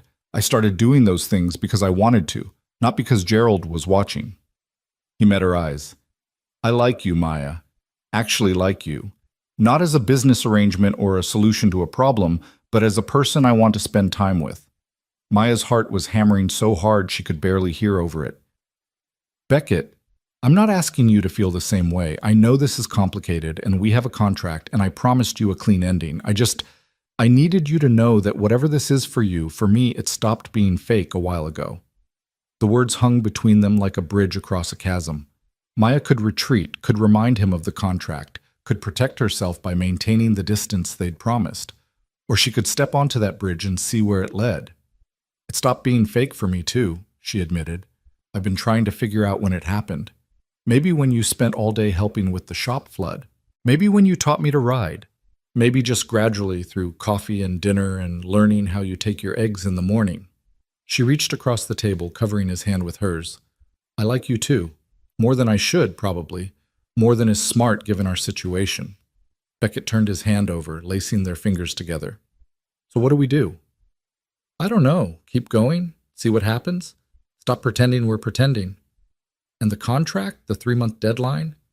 Maya thought about it, about all the carefully negotiated terms, the clean break they'd promised, the safety of knowing this would end before anyone got hurt.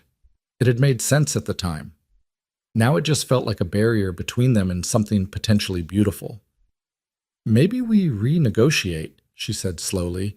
"Maybe instead of counting down to an ending, we just see where this goes. No deadline, no predetermined outcome, just two people figuring it out as they go." "That's terrifying." "Yeah, it really is." Maya squeezed his hand. "But I think I want to try anyway." "If you do." Beckett looked at her with an expression that made Maya's breath catch.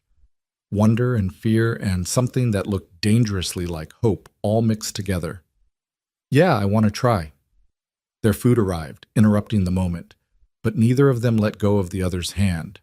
They ate awkwardly with their non-dominant hands, laughing at the ridiculousness of it, And somewhere between the appetizer and the main course, Maya realized this was what happiness felt like. Not the absence of fear or uncertainty, but the presence of someone who made those things bearable. Someone who saw her clearly and chose her anyway. Someone who made coffee exactly how she liked it and taught her to ride and defended her shop like it was his own. Someone who might, possibly, be falling for her the same way she was falling for him. The thought should have terrified her. Instead, it felt like coming home. They drove back from dinner with the windows down and the radio playing softly, Maya's hand resting on the console where Beckett could reach it easily. The night air was warm and sweet with the smell of hay and distant rain, and Maya felt lighter than she had in months, maybe years, like admitting the truth had unlocked something she didn't know was trapped. "I was terrified at the wedding," she said suddenly, "when you said I was too small. I thought you were telling everyone I wasn't enough." Beckett winced. "God, Maya, I'm so sorry. I really was just talking about the ring, but I can see how it sounded. I've replayed that moment about 1,000 times, wishing I could take it back." "You don't have to take it back. It led to everything else." She squeezed his hand. "Besides, I got to call you out in front of 93 people. That felt pretty good." He laughed, the sound warm and genuine. "You were magnificent." Standing there in that white dress, absolutely furious, demanding respect. "I think that was the moment I realized I'd underestimated you." "Just that moment?" "Maybe there were other moments too, like when you waded into floodwater without hesitation, or when you faced down Gerald, or when you climbed on a horse despite being terrified." He glanced at her. "You're braver than you think, Maya Calloway." "Maya Shaw," she corrected automatically, then froze. "I mean, legally, I know what you meant." Beckett's voice was soft. "And I like hearing you say it." They pulled up to the ranch house to find every light blazing and Rosa's car still in the driveway. Beckett frowned as he killed the engine. "She usually leaves by 8. They found Rosa in the kitchen with Annette Shaw, the two women seated at the table in what looked like the aftermath of a tense conversation.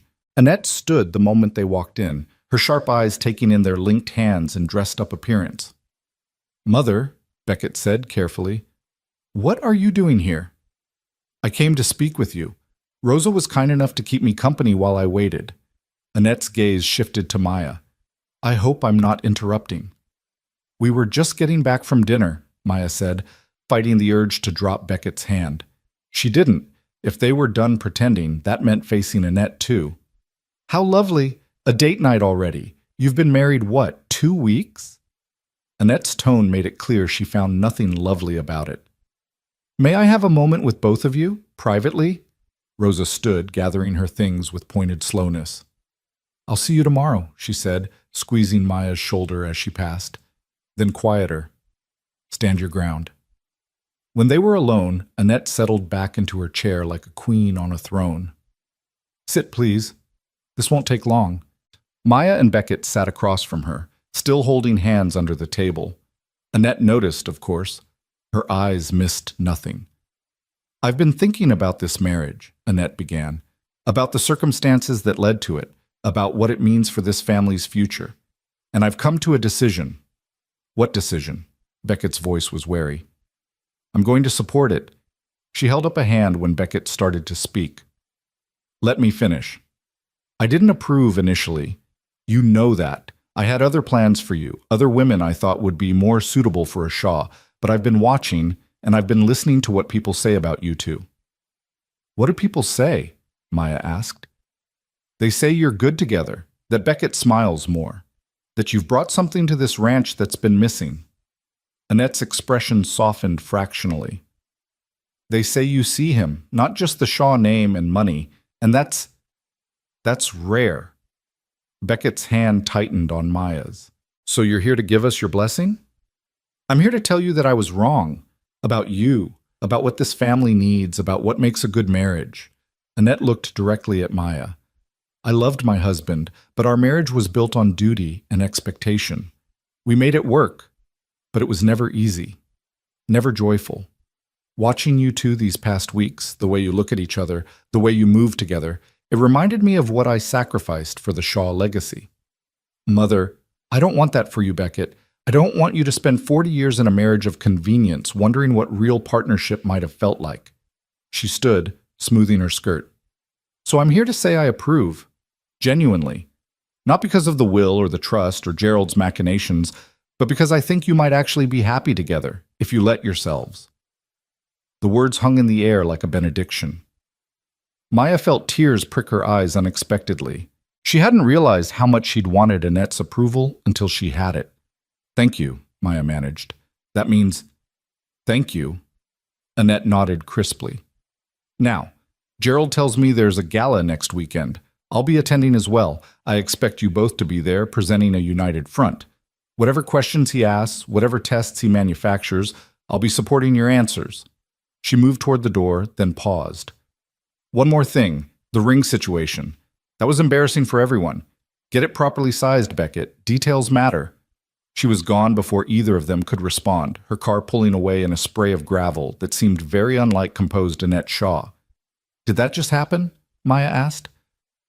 I think my mother just gave us her blessing. Beckett sounded dazed. She never gives blessings. She gives conditions and ultimatums and occasionally begrudging acceptance, but not blessings. She loves you. She just had a strange way of showing it. Yeah, maybe. He pulled Maya to her feet, wrapping his arms around her waist. But I don't want to talk about my mother right now. What do you want to talk about? Nothing. I want to stop talking entirely. He kissed her, and it was nothing like the brief, formal kiss at their wedding. This was deep and searching, his hands tangling in her hair, her body pressed against his in a way that made her forget where she ended, and he began. Maya kissed him back with everything she'd been holding in, the fear and hope and growing feelings she'd tried to deny. When they finally broke apart, both breathing hard, Beckett rested his forehead against hers. I've wanted to do that for days, he admitted. Why didn't you? Because I promised you boundaries, safety, control over what happened between us. He pulled back enough to meet her eyes. I'm not going to take anything you're not ready to give. Maya's heart expanded in her chest until she thought it might burst. What if I'm ready to give more? Then tell me. Use your words, Maya. Tell me what you want. What she wanted was complicated and simple all at once. She wanted this man who made her coffee and taught her to ride and defended her family like it was his own. She wanted the life they were building, the partnership that had grown from a business transaction into something real. She wanted to stop being afraid that it would all disappear, stop protecting herself from hurt by keeping pieces of her heart locked away. She wanted all of it, and she wanted him to know. I want you, us, she said clearly. Not because of the contract or Gerald or anything else. Just you, this, whatever we're becoming. Beckett kissed her again, slower this time, like they had all the time in the world. And when he swept her into his arms, literally picked her up like she weighed nothing, and carried her down the hall to the master bedroom, Maya laughed with pure joy at the absurdity and romance of it all. They made love slowly, learning each other the way they'd been learning each other for weeks, through attention and patience and genuine care.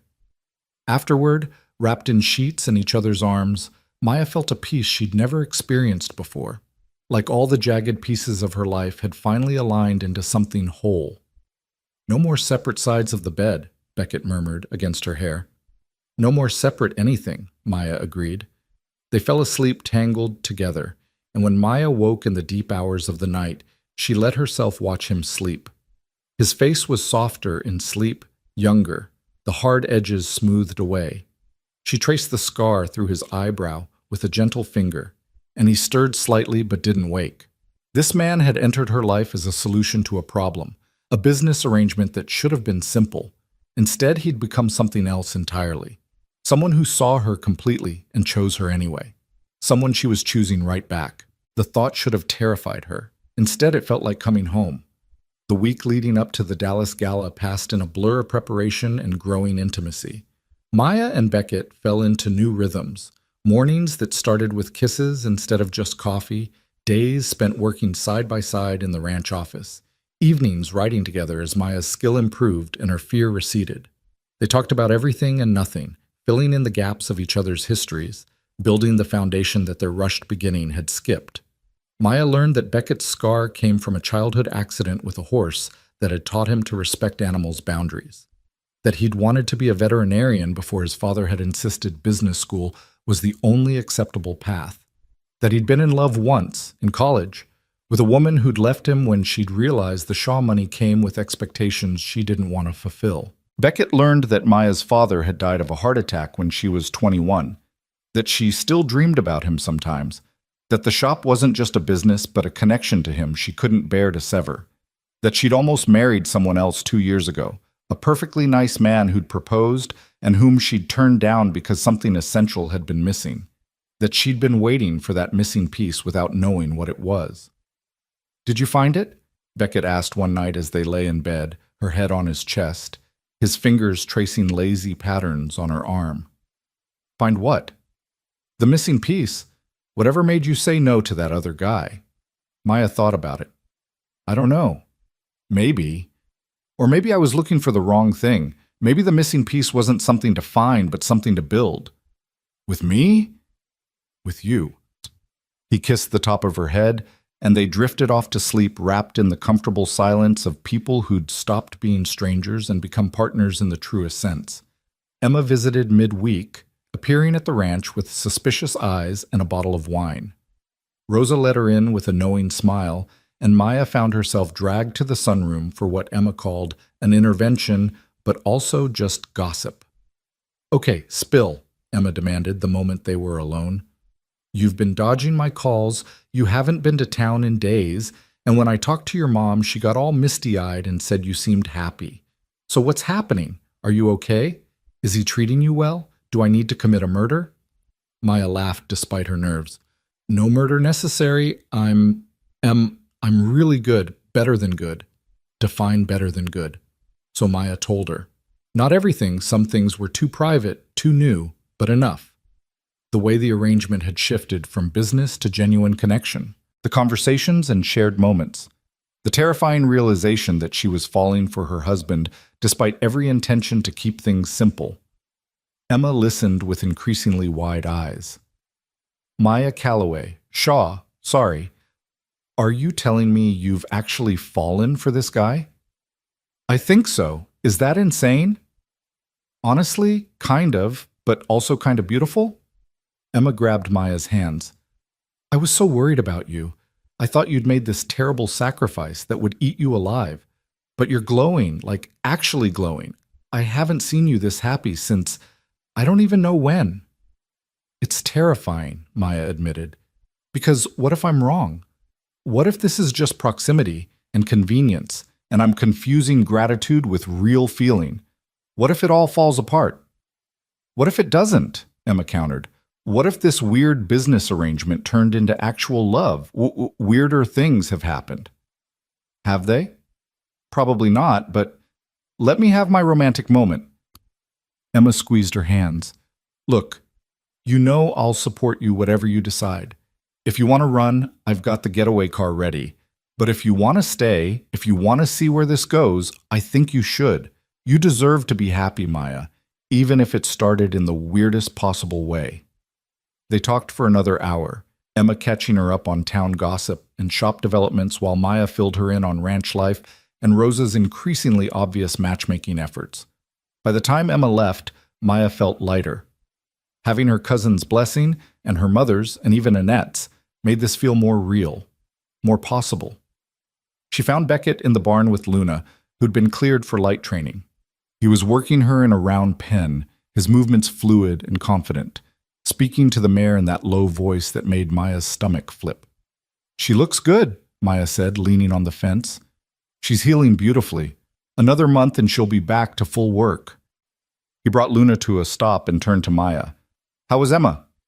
"Suspicious, but supportive. She wanted to make sure you weren't secretly terrible." "And your verdict?" "Still deciding." Maya grinned when he shot her a mock-offended look.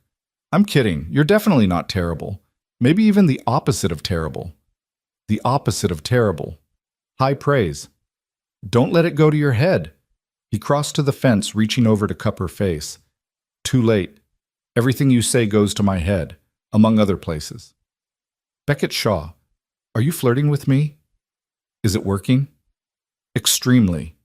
He kissed her there in the barn with the afternoon sun slanting through the doors and the smell of horses all around, and Maya thought that if someone had told her 2 weeks ago she'd be here, kissing her fake husband because she actually wanted to, feeling butterflies and hope and all the ridiculous emotions she'd sworn off, she never would have believed them. But here she was, and it was real. The night of the gala arrived with unseasonable rain. Maya stood in the master bedroom wearing a dress Beckett had insisted on buying, emerald green silk that cost more than her car and fit like it had been made for her body specifically, and tried not to panic. "You look incredible," Beckett said from the doorway. He was in a tuxedo that transformed him from rancher to something else entirely. Dangerous. Elegant. Still unmistakably him. "I look like I'm playing dress-up." "You look like you belong anywhere you choose to be." He crossed to her, fastening the diamond necklace that had appeared that morning with a note saying it had been his grandmother's. "Gerald's going to be there. My mother. Half the Dallas business elite. They're all going to be watching, looking for cracks." "I know." "So we show them none. We're united. We're real. We're exactly what we've become. Partners who chose each other." He turned her to face him. "Can you do that?" Maya met his eyes and saw her own nerves reflected back. But she also saw something else. Trust. Confidence that they could handle whatever came. "Yeah," she said. "I can do that." The drive to Dallas took 90 minutes, rain streaming across the windshield the entire way. They talked about strategy, about the people they'd meet, about how to handle invasive questions. But mostly, they just existed together in the truck's warm interior, hands linked over the console, the nervous energy gradually transforming into anticipation. The gala was exactly as intimidating as Maya feared. Held in a downtown hotel ballroom that dripped crystal and wealth, filled with women in designer gowns and men in tuxedos, the air thick with expensive perfume and old money. Maya felt out of place immediately, a vintage shop owner playing at belonging in this world of corporate empires and society pages. But then Beckett's hand settled at the small of her back, steady and warm, and she remembered. She did belong. Not because of money or status, but because she was his, and he was hers. They worked the room together. Beckett introduced her to business associates and board members, each one assessing her with calculating eyes while she smiled and made appropriate conversation. She talked about the ranch and the shop, about her adjustment to married life, about how fortunate she felt. It was performance, but it was also truth. She had gotten fortunate, just not in the way people assumed.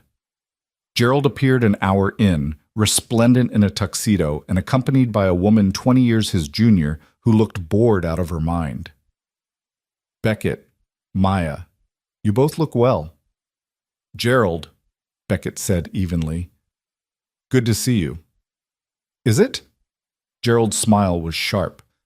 "I've been hearing interesting things, people saying how devoted you seem, how natural together, almost like you've been married for years instead of weeks." "We're very compatible," Maya said. "Compatibility is easy to fake in public. It's the private moments that reveal truth." He leaned closer, voice dropping. "So tell me, Mrs. Shaw, what's something about your husband that nobody else knows?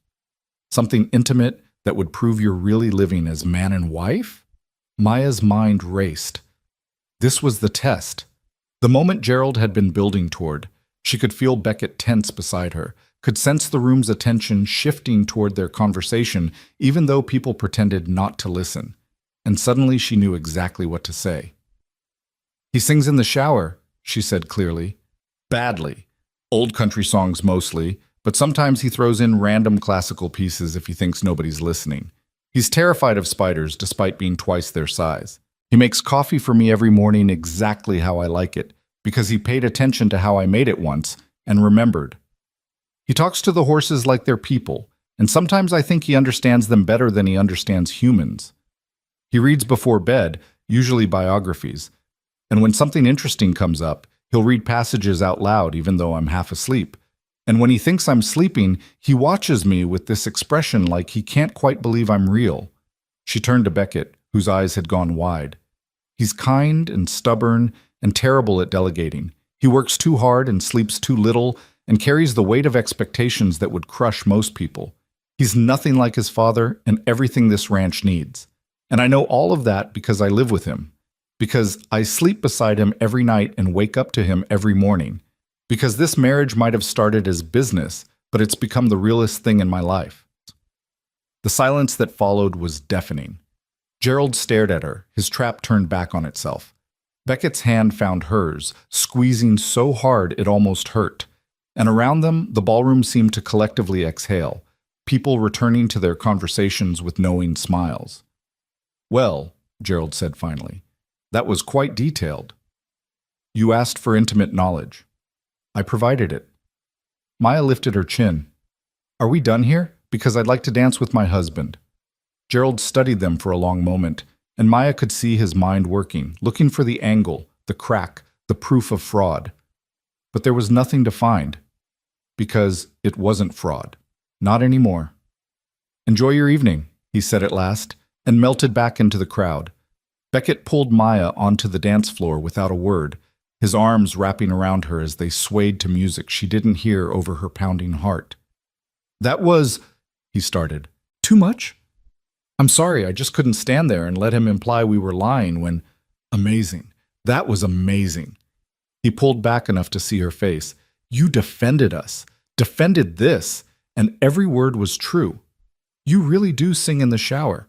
I know, and it's embarrassing, but hearing you say it, hearing you describe all those details—" His voice cracked slightly.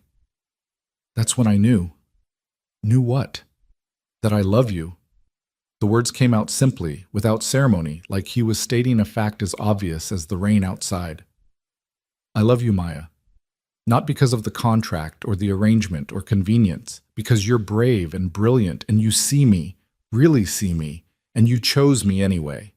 Because you stood in our barn painting your feelings and taught me that vulnerability isn't weakness. Because you make coffee taste better and mornings feel possible and the whole damn world seem less heavy." Maya's eyes filled with tears. "Beckett, you don't have to say it back."